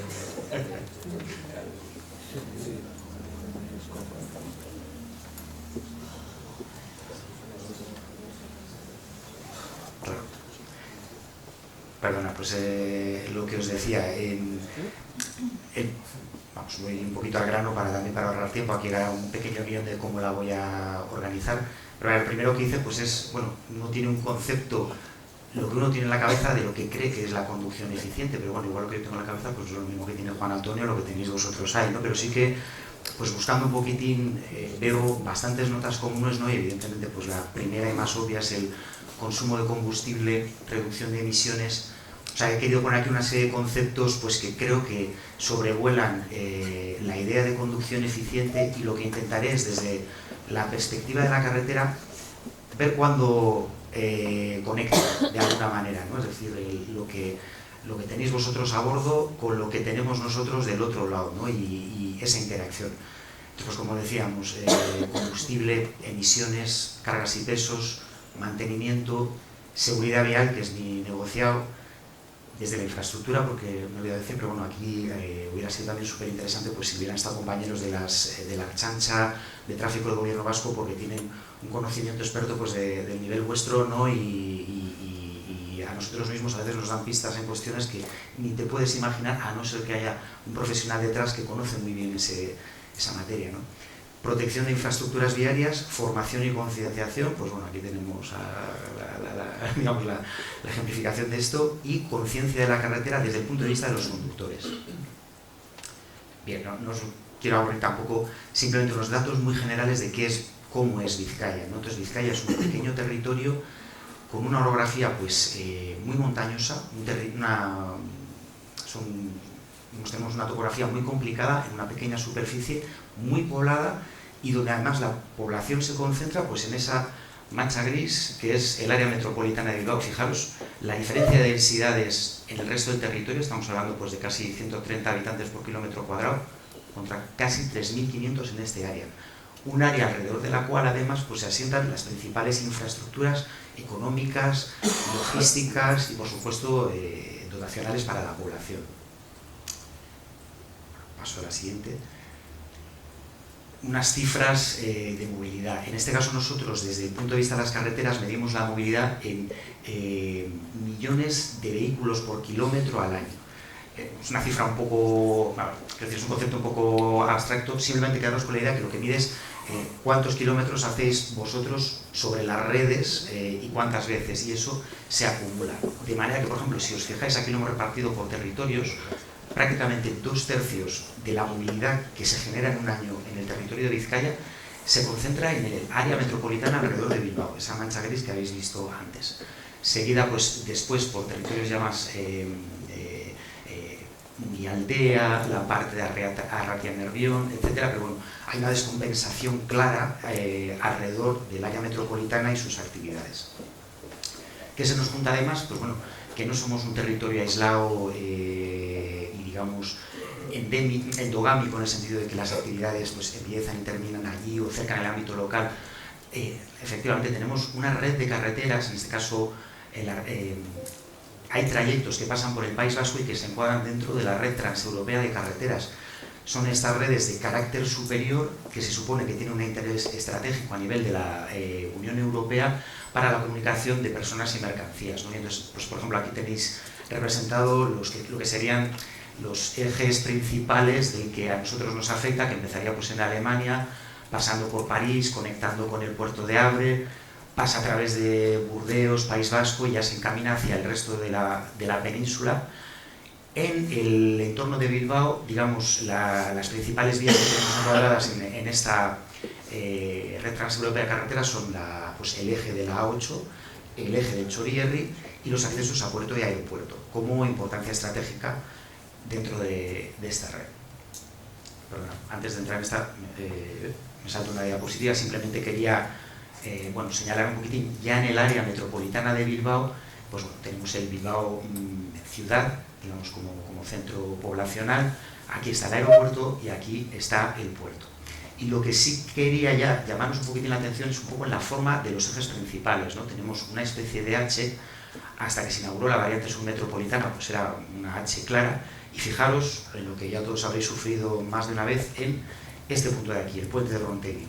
Es una infraestructura estratégica que creo que se empezó a construir en el año 76 y de hecho estuvo el puente construido antes de que llegaran las carreteras. Es decir, tenía tan claro que era imprescindible esa comunicación que el puente se construyó y cuando se pudo y se terminó todo el resto de obra de la autopista se puso en servicio efectivamente. ¿Qué es lo que pasa? Si este puente colapsa toda la red del ámbito metropolitano de Bilbao y se generan unas retenciones pues, monstruosas. Alguna vez que ha sucedido en algún capítulo crítico pues, de accidentalidad o algún tema, lo vemos enseguida, la propagación es inmediata y no tenemos alternativa. ¿Cuál es la alternativa? Que luego, igual vemos un poco más en detalle, pero sin más, este punteador aquí es ahora mismo la principal apuesta de la Diputación Foral de Vizcaya para esta década que viene y es el subfluvial del Amiaco. Una infraestructura estratégica que lo que pretenderá no solamente es crear un mallado que permita, pues digamos, bypassar estos eventos de red, sino es que además cambia las reglas del juego, porque a día de hoy, por ejemplo, la gente de margen derecha que tiene que ir ya sea dirección Santander o dirección Donosti, Bilbao, lo que sea, todo el mundo tiene que pasar por aquí. Entonces hay unos tráficos unidireccionales en horas punta brutales, o sea, hagas lo que hagas, siempre va a estar al borde del colapso. En cambio, en el momento que consigues pinchar aquí, te quitas de este sentido, por ejemplo, en una hora de punta de mañana, a todo el mundo que tiene que ir hacia margen izquierda, Santander, etc. Es decir, ya no solamente es cuánto tráfico capta, sino es que además cambia los sentidos del tráfico. Las captaciones que se esperan van a suponer un antes y un después en la congestión de la red. Horas de congestión que, por supuesto, además historia con lo que decía Juan Antonio, de ¿cuándo consumo más? Arranca para. En un territorio además complicado, que tenemos pues unas pendientes muy elevadas, ¿no? Intentaré no irme de tiempo, porque me enrollo a veces. Vuelvo un poquitín, rápida foto de qué es esta red. Es una red pequeña, es una red de 1.300 kilómetros aproximadamente, Pero eso tiene una ventaja, es que los que trabajamos en ella nos la podemos conocer muy bien. Gente que trabaja en demarcaciones pues tienen tantísimos kilómetros que es virtualmente imposible casi desplazarse, saber exactamente qué es lo que está pasando. Nosotros, pues bueno, si tenemos dudas vamos, ¿no? Y tienes un feeling muy directo. En el entorno de Bilbao, lo que os decía, ese punto que os digo, estrangulamiento del puente Rontegui, maneja unas intensidades medias diarias de casi 140.000 vehículos al día. Es el punto máximo de toda nuestra red. El gran contraste, que veremos en alguna otra diapositiva posterior, se produce en el resto del territorio. O sea, en esta red de interés preferente, fijaros, el orden de magnitud de las intensidades de vehículos diarias es este. Comparado, por ejemplo, con las redes local y comarcal y a las carreteras amarillas y verdes, que es extraordinariamente menor. Es decir, y dentro de estas, fijaros, o sea, el promedio es 32.000, pero estamos hablando del puente Rontegui son 140.000, o sea, que es órdenes de magnitud mayor, ¿no? Entonces tenemos una red muy descompensada, muy diferente, y gestionar esto pues es nuestro desafío del día a día. Pero me he hecho para atrás otra vez. Simplemente para que sepáis a qué nos dedicamos, ¿no? Este es el ciclo de vida de las carreteras. Entonces, las carreteras, pues bueno, en un ciclo ideal empiezan planificándose, proyectándose, construyéndose. Una vez que están construidas y entran en servicio, hay que conservarlas y explotarlas. Y ahí es de donde empiezan las carreteras a envejecer y a interaccionar con los usuarios. Empieza a haber problemas, accidentes, congestiones, deterioro de las condiciones de servicio. Todo esto se enmarca en lo que nosotros llamamos gestión de la red. ¿Qué es lo que pasa? Se retroalimenta, ¿no? Pues cuando aquí llegamos a momentos de claras necesidades, hay que volver a entrar en este ciclo de planificación, proyecto, etcétera, etcétera. ¿Qué es el gran cambio que he puesto aquí un poquito alrededor, que está pasando ahora mismo? Es este círculo que rodea a lo que es un ciclo convencional, que se trata de la innovación. Antes, cuando nos ha presentado Sonia, el departamento ahora mismo, una de las direcciones, directamente ahora se llama Dirección General de Innovación y Gestión Viaria. Esto no existía antes. Es decir, no os podéis imaginar lo pedestres que somos en el mundo de la carretera. O sea, vi una estadística hace poco, el único sector menos digitalizado que nosotros, que los carreteros, es agricultura. Y no sé si nos ganan, o sea, para que os hagan una idea. Entonces, algo hay que hacer, ¿no?, en este mundo. Entonces, se ha apostado muy fuerte, se ha visto que es imprescindible entrar en este mundo, ¿no?, en innovación que repercuta en la tecnología, en la comunicación con los vehículos, en la propia gestión de la red, en la sostenibilidad, es decir, en todo lo que ahora mismo pues, es la máxima preocupación que tenemos encima de la mesa, medio ambiente, emisiones, y por supuesto en la seguridad y en la calidad de vida de las personas usuarias. Yo aquí meto mi cuñita, ¿no?, como vengo a hablar de mi libro de seguridad vial. Esto lo he puesto aquí en un poco más difuminado, pero es un concepto que para nosotros es la guía ahora mismo de madre de actuación, que es el sistema seguro. Os hablaré un poquito más tarde de él, pero quiero que os vaya sonando, porque el sistema seguro es un cambio de paradigma en la forma de pensar las carreteras y la relación entre la gente que las construye y las usa. Es decir, muy tradicionalmente, pues la responsabilidad la responsabilidad del conductor es del conductor. Si es un fallo humano, la responsabilidad es suya. Vamos a ver que eso no se considera aceptable a partir de ahora. Es decir, somos todos parte de un mismo ecosistema, y en ese ecosistema todo el mundo tiene que remar, en concreto en este ámbito, por la seguridad vial. Veremos cómo concretamente, ¿no? Bueno, esta ya os he enseñado un poco de los tráficos. Sí me parece interesante también comentaros un poquitín, fijaros en este año, ¿no?, 2020. Pandemia, año COVID. O sea, estamos recuperando apenas en 2022, apenas estamos llegando a niveles de 2018 en cuanto a recuperación de tráficos y también de tráficos de vehículos pesados. He querido diferenciar aquí un poco las dos redes, porque el efecto fue tremendo, pero es que además hay una especie de aforismo por ahí, es que el tráfico anticipa la economía. Es decir, se ha comprobado, y esto es así, que tú empiezas a ver los cambios en la macroeconomía, se empiezan a ver antes en el tráfico, como motor de la potenciación económica, ¿no? Entonces, pues yo creo que esto es un reflejo muy claro de lo que nos ha pasado durante este periodo tan raro que nos ha tocado vivir, ¿no? Y estamos remontando, pero aún no estamos en el nivel de 2019. Paru, ¿te importa que Sí. yo me tenía ya apuntado una pregunta? Por supuesto. Pero viene justo a colación de esto, es decir, ¿cómo crees que este dato se puede ver afectado por el tema del teletrabajo? Porque a lo mejor vamos a comparar cosas que no son comparables, es decir, el teletrabajo está haciendo, por lo general, que baje el nivel del tráfico, no del pesado, pero sí de vehículos, de turismos y el total. Con lo cual, a la hora de tomarlo como una referencia macro, nos podemos equivocar, porque a lo mejor la economía está bien, pero la gente no se está moviendo porque algunos días está trabajando en casa. Es decir, esto totalmente. os ha hecho pensar algo, sí. ¿Lo estáis teniendo en cuenta? Sí, y además es que la respuesta, la mía, o sea, esto se lo ha robado mi compañero de tráfico, pero la respuesta es que yo creo que aún no se sabe, porque incluso las empresas con las que trabajamos nosotros en el diseño de carreteras, muchos, por ejemplo, nosotros curiosamente hemos vuelto al presencialismo, es decir, después de la pandemia estamos todos de vuelta a la oficina o a carretera. Sin embargo, gente que trabaja con nosotros de ingenierías están igual 3 días en teletrabajo y 2 presencialmente en oficina.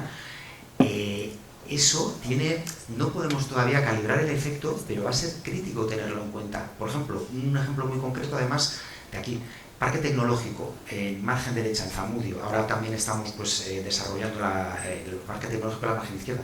Esa zona que además es muy tecnológica, muchas de las puntas de Chorierri de mañana, antes de que se hiciera una obra en el enlace de Derio, que seguramente recordaréis, se amplió la capacidad, el enlace de Derio, dirección aeropuerto, se montaba una cola que colapsaba el tronco de Chorierri.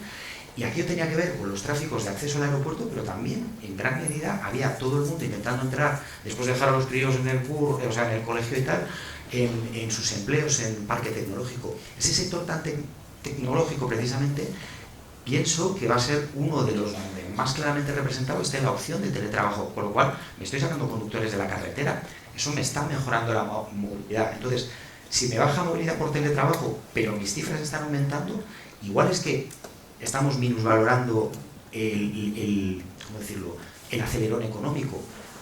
Particularmente no lo sé, ya os digo que no es mi campo, ¿no? Pero Es un elemento de dificultad. Totalmente, sí. No es comparable, claro.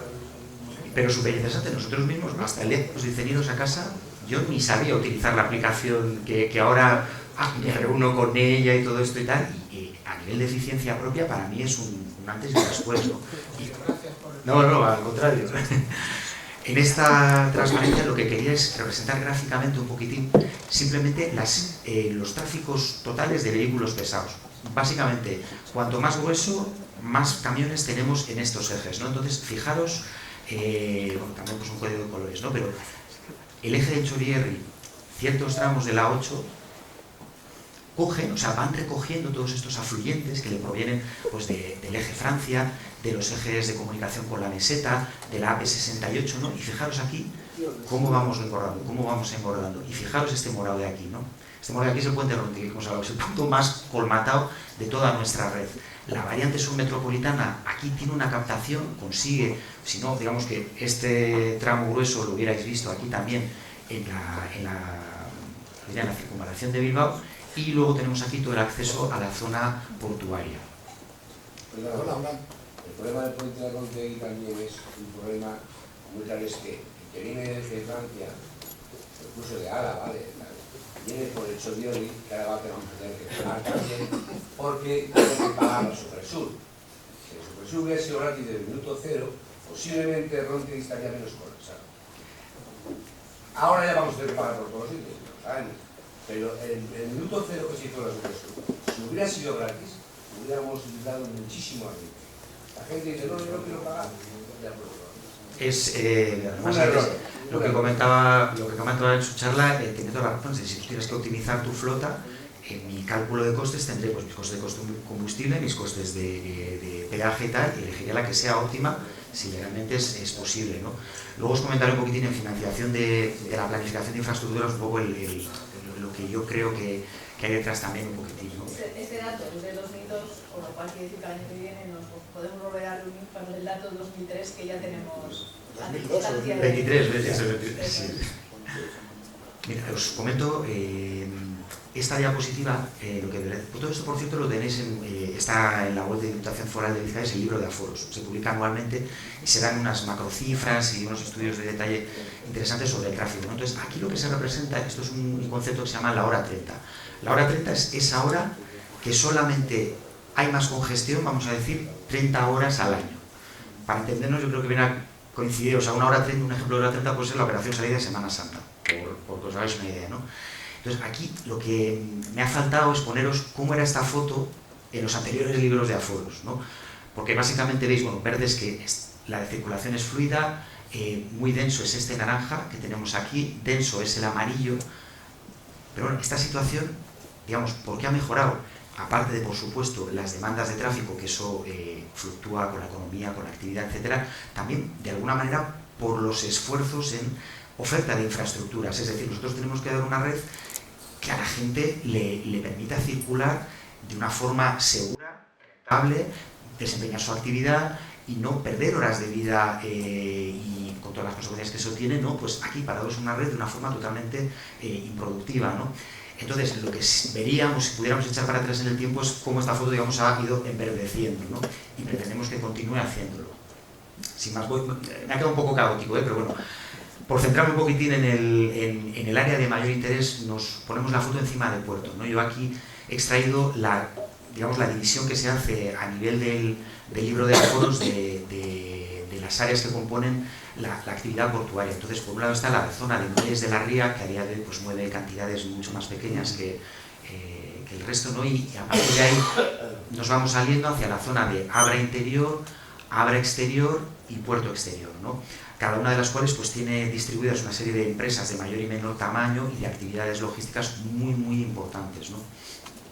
¿Qué tráficos se generan? Pues bueno, aquí unas cifras, no os quiero tampoco marear mucho con cifras porque es, luego pues yo mismo no me acuerdo cuando salgo de aquí, ¿no? Pero sí, lo que os decía, quienes condensan y además en orden creciente, o sea, cuanto más hacia el Cantábrico salimos, más toneladas salen de estas actividades, ¿no? Entonces, el puerto exterior está moviendo 21 millones de toneladas en el año pasado, el año 2022, y entonces en el libro lo que analizan es decir, bueno, ¿y cómo se mueven, no? Entonces, por cierto, que me he dado cuenta que aquí he metido una gamba porque esto no suma 101, no suma 100, algún porcentaje que me ha llevado, algún decimal, ¿no? Pero bueno, si os fijáis, más de la mitad es, digamos, capilaridad interior, pero el 40% sí que se deriva a transporte por carretera, ¿vale? Entonces, de estas más o menos 33 millones de toneladas, el 40% de esto, que creo que eran unas 13 aproximadamente,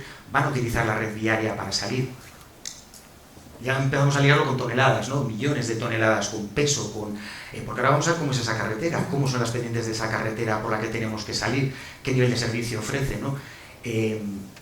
Claro, nosotros, si os fijáis, digamos, los muelles aquí internos, pues tiene una carreterita, la B711, que ahora la gestiona la Autoridad Portuaria de Bilbao, pero bueno, mueve unas cantidades muy pequeñitas en comparación con la N644, que acaba siendo en la práctica el eje fundamental que conecta todo lo que es el ámbito portuario con la red foral, ¿no? Entonces, a través de esta carretera, pues las cifras, digamos, esto creo que son IMDs de día promedio.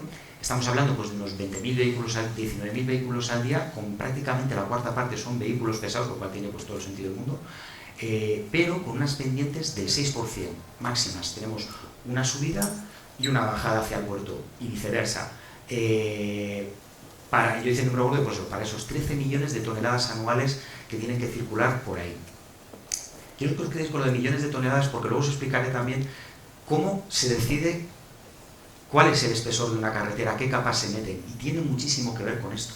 O sea, las toneladas, es decir, en el diseño de carreteras, los americanos fue en los años 40-50, después de la Guerra Mundial, con esa mentalidad tan pragmática, construyeron unas pistas que os enseñaré y empezaron a probar, decir, bueno, ¿qué pasa si pongo esta sección, esta sección, esta sección, y pongo camiones a rodar indefinidamente y observo qué es lo que pasa, cómo envejece, cómo se deterioran estos firmes? Y las carreteras que construimos hoy básicamente se basan en análisis que se hicieron en aquella época, porque lo que se dieron cuenta es que el vehículo ligero es insignificante a efectos de deterioro de la infraestructura. Es el vehículo pesado, ¿no? el que nos manda en el diseño. Sin más, bueno, esto en un día laborable, pues ya veis, estamos hablando de estos 3.000 camiones que utilizan esta infraestructura, pues eso, que es prácticamente nuestro único eje de comunicación. Entonces, voy a intentar hilarlo con las tres grandes ramas, porque ahora me diréis, bueno, esto no me está hablando mucho de conducción eficiente hasta ahora, y es verdad, o sea, no lo he tocado mucho, pero voy a intentar deciros dentro de nuestras áreas de actividad cómo y por qué creemos que hay una relación. Justo lo que os comentaba, estas fotos son las pistas de ensayo que construyó la ASTO en aquellos años. Bueno, ya veis aquí los modelos de camiones que se gastaban, ¿no?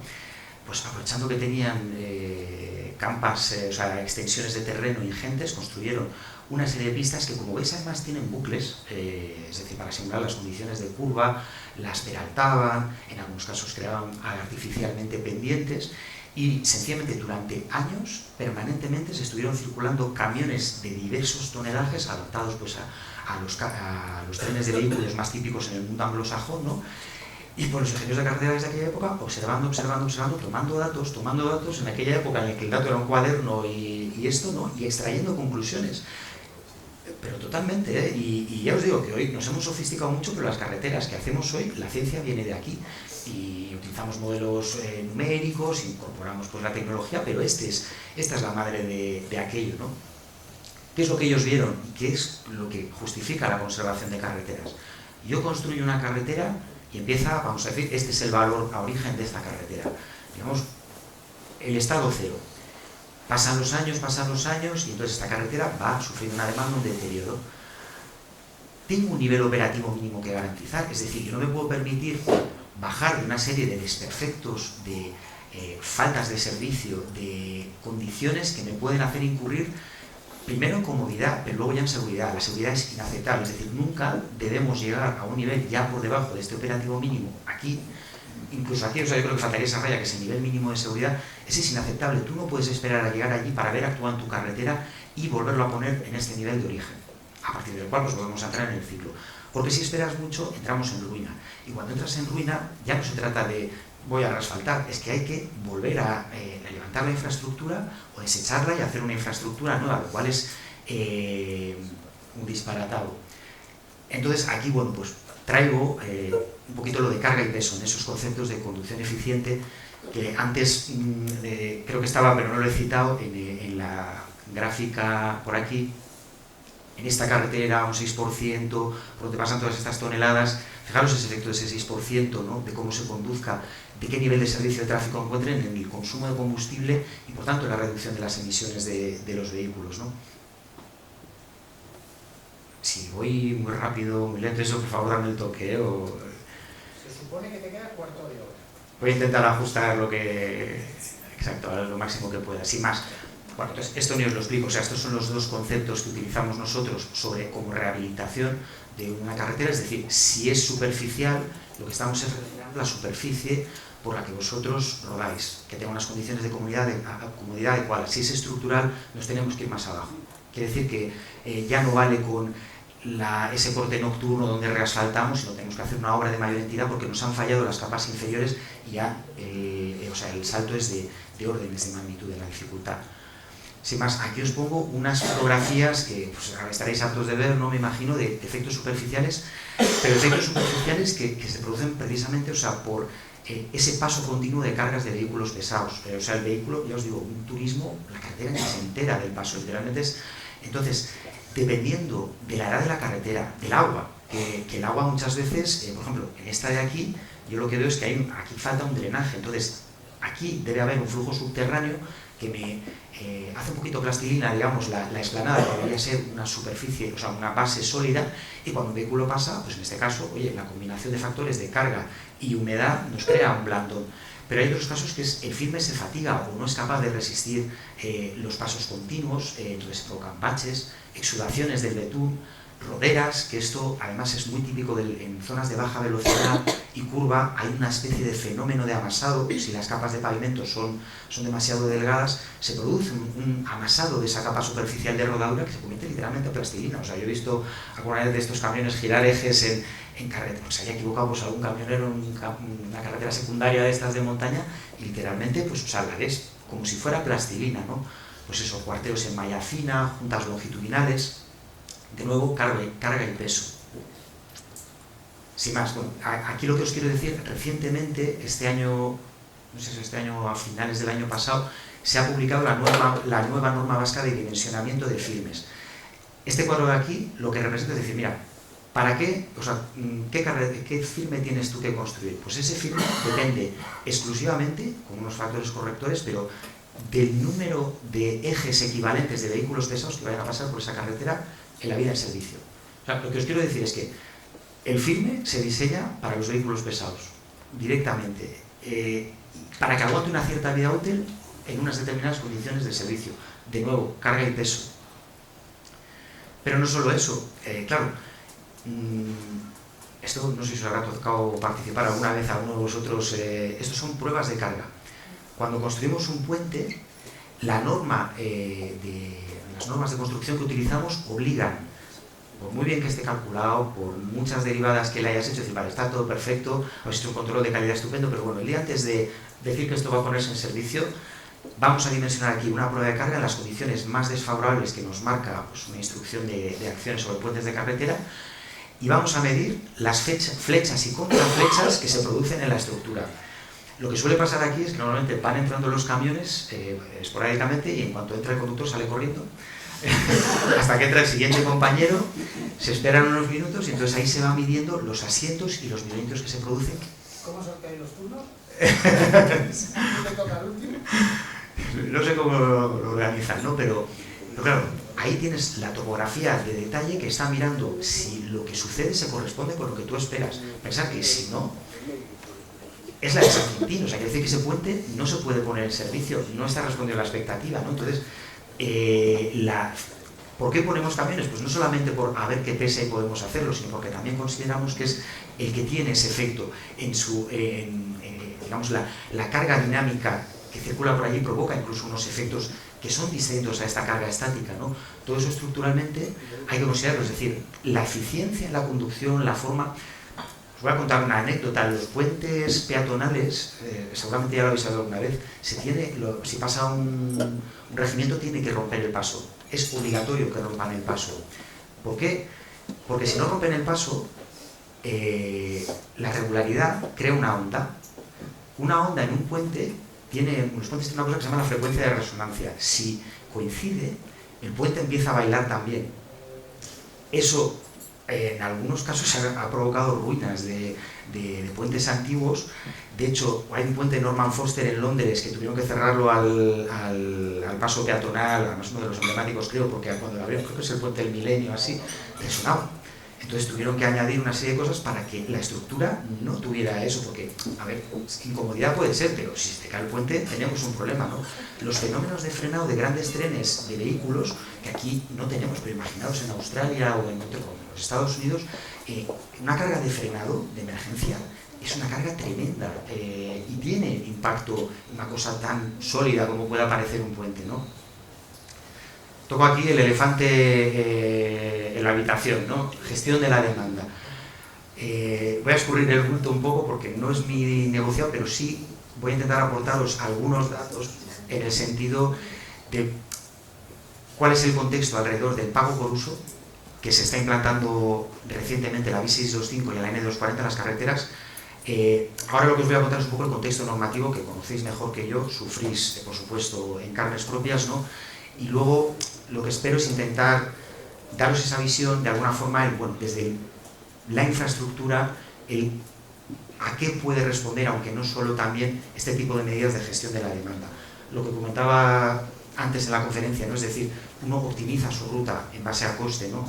¿Qué pasa? Que la optimización de ruta tiene consecuencias también, como vamos a ver luego en la parte de seguridad vial, en eso, ¿no? En la siniestrabilidad y también en el deterioro de las infraestructuras. Es decir, como sociedad, construir infraestructuras es carísimo. Raramente tienes la oportunidad de hacerlo cuando hacen falta, sino que son procesos que requieren de un consenso social, de una movilización de recursos tremenda y que hay que intentar optimizar. O sea, la solución no es siempre construir más y más y más y más. A partir de ahora lo que tenemos que hacer nosotros es intentar optimizar activos, ¿no? Entonces, en concreto, el tema del pago por uso, pues aquí miro un poco la chuleta, surge de una norma foral del año 2022 donde se establece básicamente, amparándose en directivas de la Unión Europea, ¿no? El establecer que los vehículos más contaminantes contribuyan con mayor importe a la conservación y mantenimiento de las infraestructuras, es decir, a financiar de alguna forma el que no lleguemos nunca a ese estado de ruina inaceptable para ninguno de los usuarios, incluyendo también al colectivo de transportistas, ¿no? Ese digamos que es el marco inicial normativo que se ha concretado este año en un reglamento, concretamente porque se pone en servicio pues, los arcos de pago por uso en la N240 y en la B625, ¿no? Sé que estos programas además vienen acompañados de unos descuentos que incentivan a los vehículos menos contaminantes, ¿no? Antes has mencionado las categorías eco, euro, eso es. Estamos ahora en el número 6D, 2027, la 7. La 7. Euro 7. Exacto, pues creo que aquí en este caso los cánones dependen del tonelaje, es decir, entre 3 toneladas y media a 12, creo que son vehículos de categoría 1 que llevan unas determinadas condiciones, y por encima son vehículos de categoría 2. Entonces, en función de las frecuencias de uso y luego de este nivel de contaminación por parte del vehículo, se plantean unos descuentos, que no recuerdo muy bien las cifras, pero creo que pueden oscilar pues, entre el 13 hasta el 20 o 25% sobre los peajes aprobados, ¿no?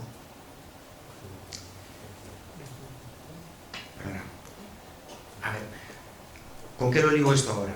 Lo ligo con una cosa que es oficiosa, entre comillas, porque está en tramitación, pero bueno, si os acordáis en el ciclo, lo primero que pasa en el ciclo de vida de una carretera es que hay que planearlas, ¿no? Entonces, en eso estamos. Ahora se está elaborando el segundo plan territorial sectorial de carreteras, que está en tramitación. Entonces, cosas de las que os voy a decir aquí, no sé si van a terminar exactamente así o fruto pues, de las informaciones públicas, de las vueltas medioambientales que dé, pues se concretarán así o no, pero bueno, os voy a dar una pincelada, pero sobre todo lo que quería contaros, los compañeros de planificación, o sea, de dónde viene el plan territorial sectorial. O sea, directamente su leitmotiv es, pero no porque no se invente la Diputación, sino porque es un mandato de las Naciones Unidas, ¿no? Que es el combate contra el cambio climático, contra la emisión de gases de efecto invernadero.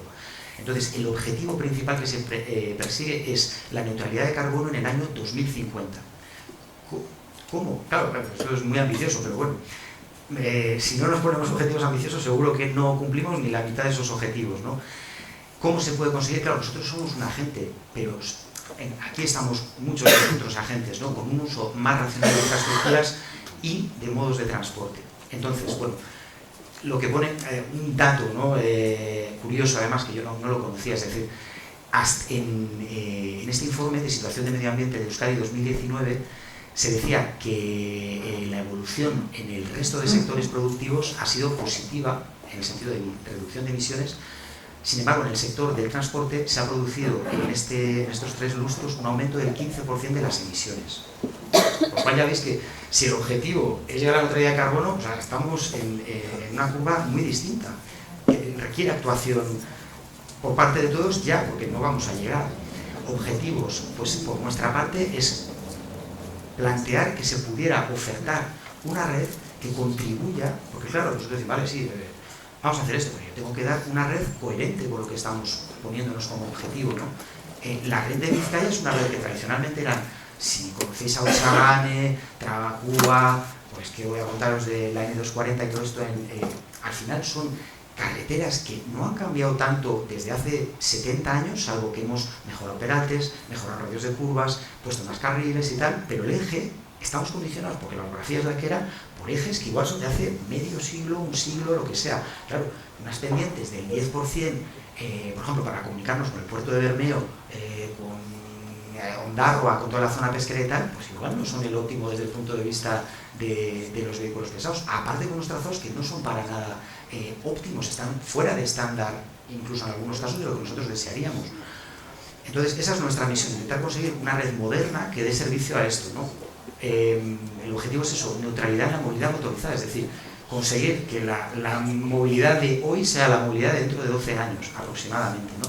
Como tecnología, gestión de la demanda, transporte público, conexión de modos de transporte, evitar el transporte motorizado, pero, y aquí viene pues ya la carta de los Reyes Magos, ¿no? Todo esto sin limitar la movilidad, priorizando modelos más sostenibles, reduciendo gases de efecto invernadero, minimizando inversiones y sin afectar competitividad ni derechos.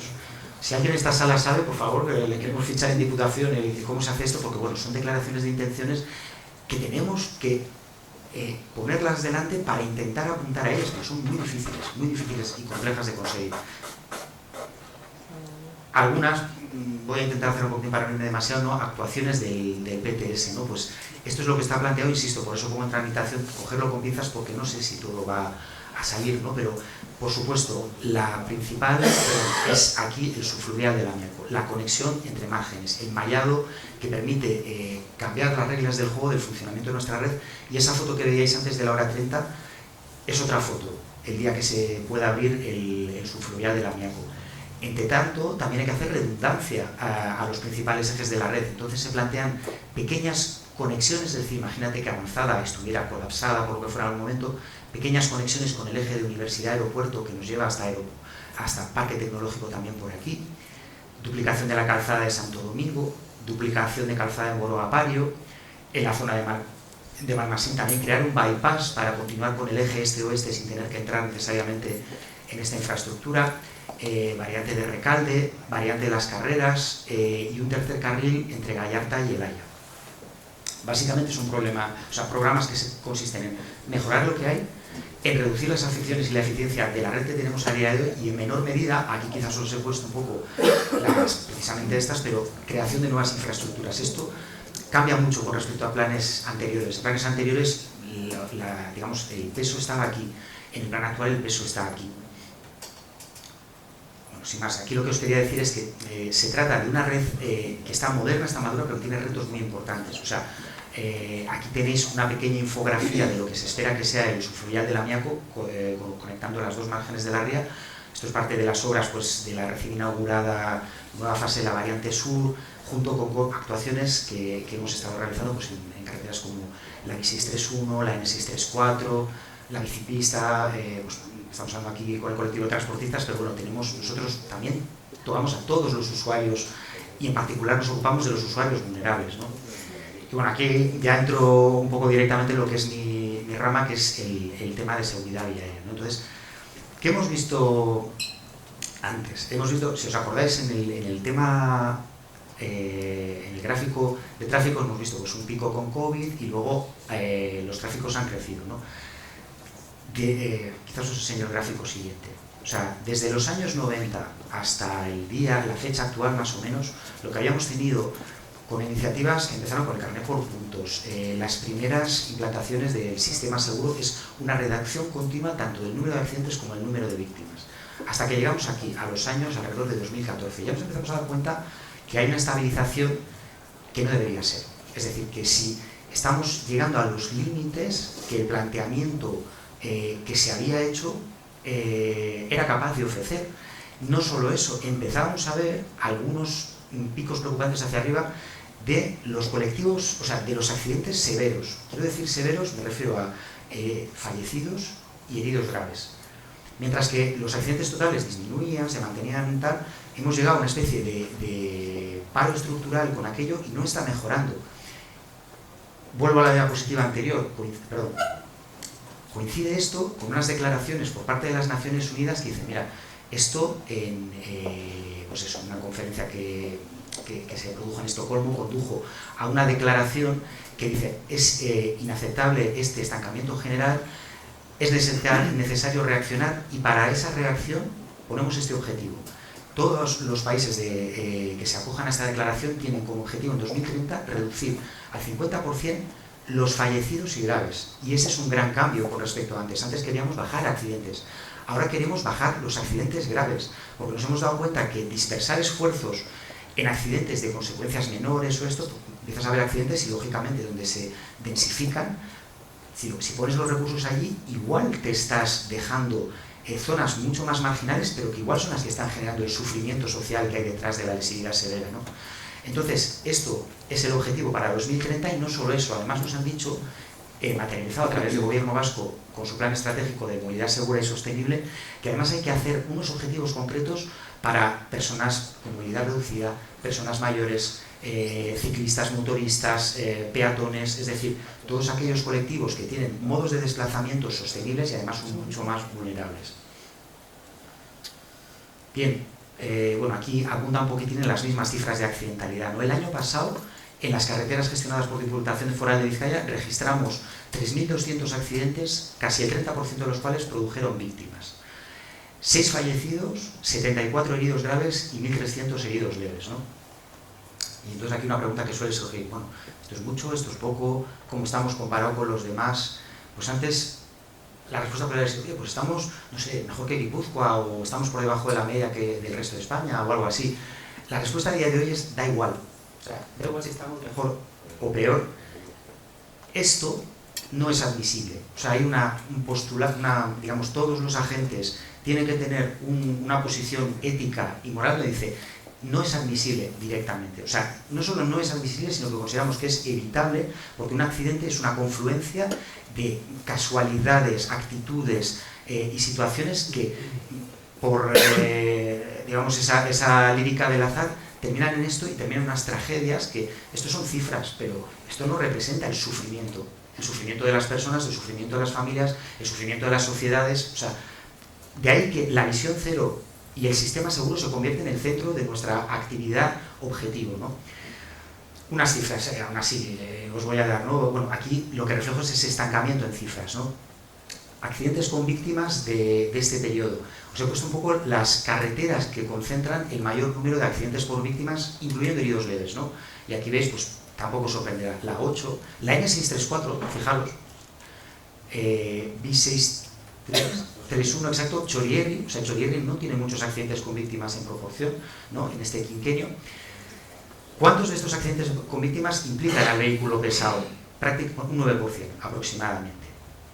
Sin embargo, fijaros, estos son vehículos totales. Me voy digamos, al mismo periodo estudiando en qué carreteras se producen los accidentes con víctimas con vehículos pesados, ¿no? Es decir, donde hay un camión implicado o un autobús, etc. La N637 se convierte en la primera. Fijaros aquí donde estaba. Es la primera en cuanto a accidentalidad de vehículos pesados. Con víctimas, insisto, seguida de la 8, la N634, la N240, AP8, B625, etc. ¿No? ¿Qué os quiero decir? Estas carreteras pues os van a sonar también un poquitín de lo que hemos puesto, digamos, el elefante en la habitación antes, ¿no? Son las carreteras donde en varias de ellas estáis viendo la implantación de pago por uso. Sin más, este es un gráfico donde, para que veáis un poco, esta es la densidad de accidentes con vehículos pesados implicados a nivel de Vizcaya.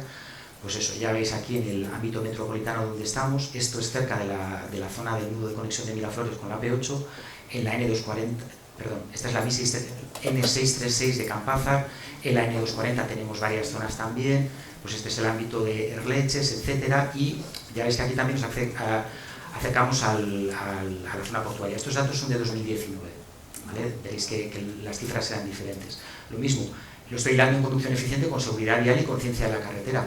Todo lo que nos habéis explicado antes aquí, es decir, un conductor profesional, un conductor formado, un conductor no estresado, un conductor con capacidad de reacción, anticipación de la información, es un conductor que tiene infinitas posibilidades menos de llegar a ese accidente con consecuencias para él y para la gente que le rodea, tanto a nivel propia como pues del turismo que eventualmente pueda estar afectado, ¿no? A continuación, digamos, poniendo la lupa un poco más de detalle, pues aquí veis esa concentración en el ámbito estricto del área metropolitana,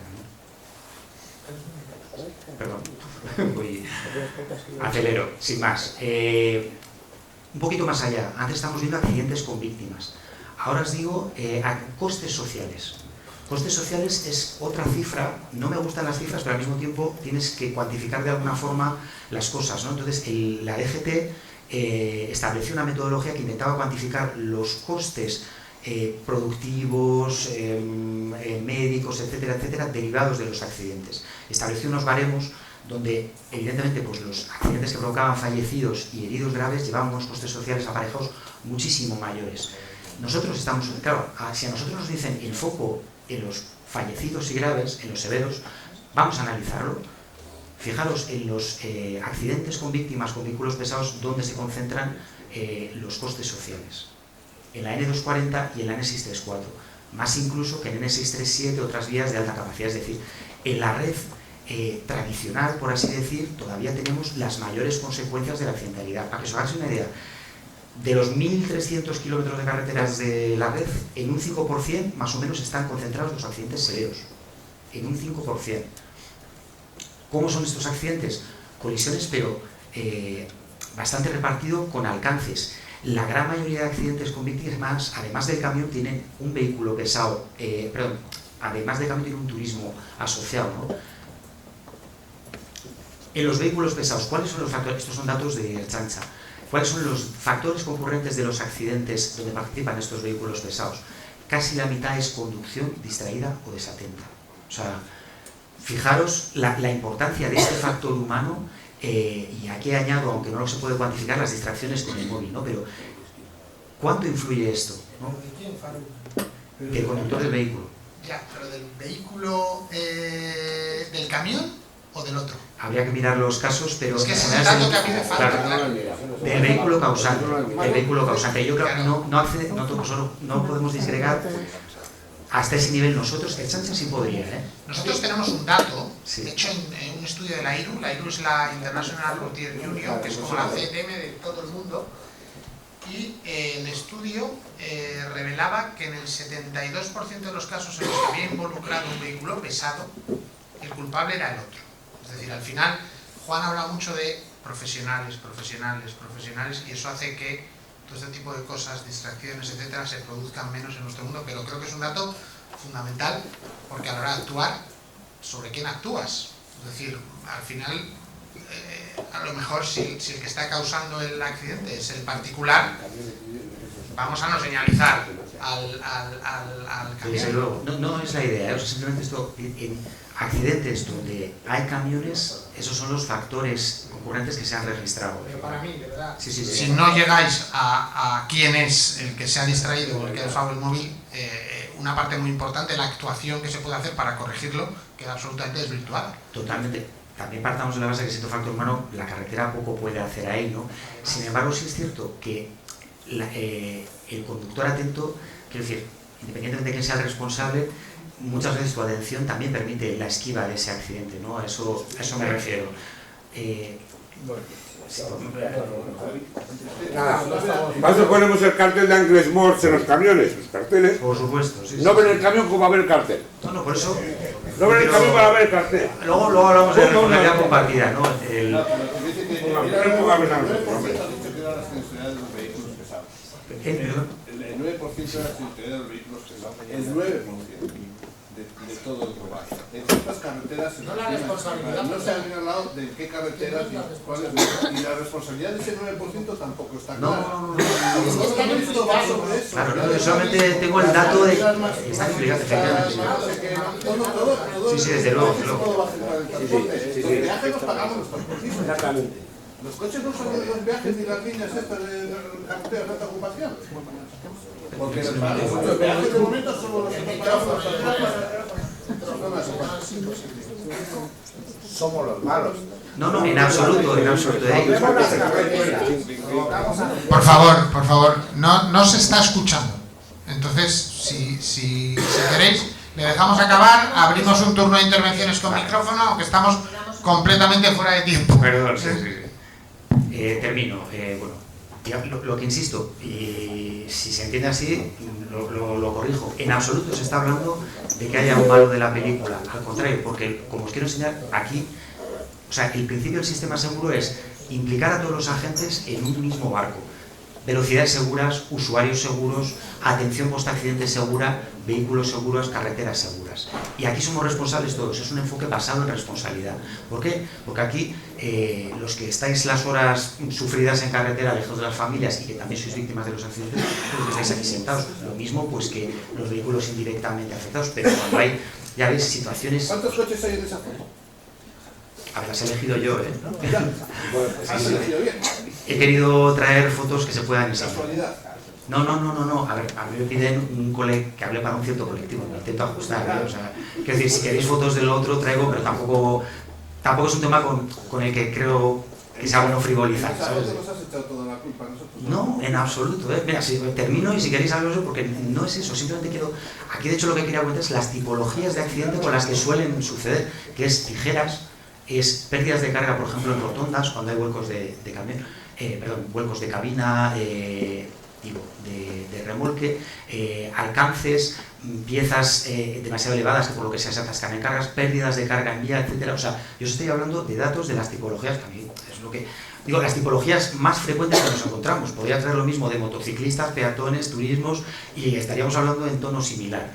En un sistema seguro, no me reitero mucho más, es eso, se considera un imperativo moral y ético que es inaceptable esta situación. Se dice, o sea, tradicionalmente, este es un gráfico muy tradicional, se dice el factor humano es 2/3, directamente responsable. Prácticamente en un 90% aparece el factor humano. Y ahora, ese es el I que os quiero transmitir desde las administraciones. Ya, vale, I, pero no le vamos a transferir la responsabilidad a la persona. La persona tiene que circular y nosotros tenemos una serie de misiones desde cada uno, desde nuestro ramo, que tiene que evitar llegar a esa consecuencia. A eso me refiero. Y digamos que esto es lo que nos guía de ahora en adelante. ¿Por qué? Porque al final nosotros como carreteras de lo que se trata es de gestionar las consecuencias de disipar energías cinéticas. Velocidades, energía cinética en movimiento. Un accidente es una pérdida y una disipación brusca de esa energía cinética. O sea, fijaros las diferencias entre 60 y 100. Influidas también por ángulos de colisiones y, por supuesto, pues, por la vulnerabilidad de cada usuario. Hay un gran déficit entre el riesgo percibido en las carreteras y en otros ámbitos de la vida. Por ejemplo, uno cuando está circulando aquí, pues dice, bueno, una carretera de montaña, tal cual, pues bien, tiene una percepción. La realidad es que la energía cinética disipada, si te das con este árbol y tal, podría ser equivalente a caerte por este precipicio. Pero no lo percibimos, ¿no? Cuando nuestro comportamiento al volante es muy diferente al de otros momentos de nuestras vidas, ¿no? Simplemente para el tema de velocidades, deciros, a 30 por hora la probabilidad de que un peatón fallezca es del 10%. A 60 por hora, a 70 por hora es del 100%. ¿Vale? Lo mismo, bueno, aquí no me quiero extender, pero serían colisiones frontolaterales y colisiones frontales. Las frontolaterales además son especialmente graves porque estamos hablando de tolerancias del cuerpo humano a ángulos y energías de impacto. El cuello es una parte muy débil, entonces un frontolateral se va. No solo eso, tenemos que proteger a los usuarios de las carreteras. Por ejemplo, si tengo que poner un pretil o una barrera, claro, mi pretil tiene que proteger a turismo, pero tiene que proteger al vehículo pesado. El pretil que necesito para que me resista un vehículo pesado y no caiga puente abajo, devuelve una energía a un turismo muy fuerte. Es decir, tengo que encontrar un equilibrio, efectivamente, es decir, entre ese nivel de contención, esa energía que disipo para todo el mundo que está ahí. O sea, es un juego muy complicado. Sin más, esto abunda en las velocidades, ¿no? A 30 sobreviviría 1 de cada 10, o sea, solamente fallecería un peatón. A 60 fallecen 9 de cada 10 peatones en un atropello. Sin más. Aquí ya no voy a entrar porque lo ha explicado magníficamente antes mi compañero. El tema de tecnología de vehículos, nosotros desde Diputación en ese contexto de innovación estamos trabajando muchísimo en el vehículo conectado, en el diálogo de los vehículos con la carretera. Estoy pasando muchísimo de tiempo, perdonad. Pero, por ejemplo, ahí se han habilitado corredores cooperativos que se ponen a disposición de las empresas para que testeen esas tecnologías, para que haya preavisos, información dinámica, una serie de inputs que antes no existían y que ahora tenemos en sobreabundancia, ¿no? Porque, ¿qué es lo que pasa?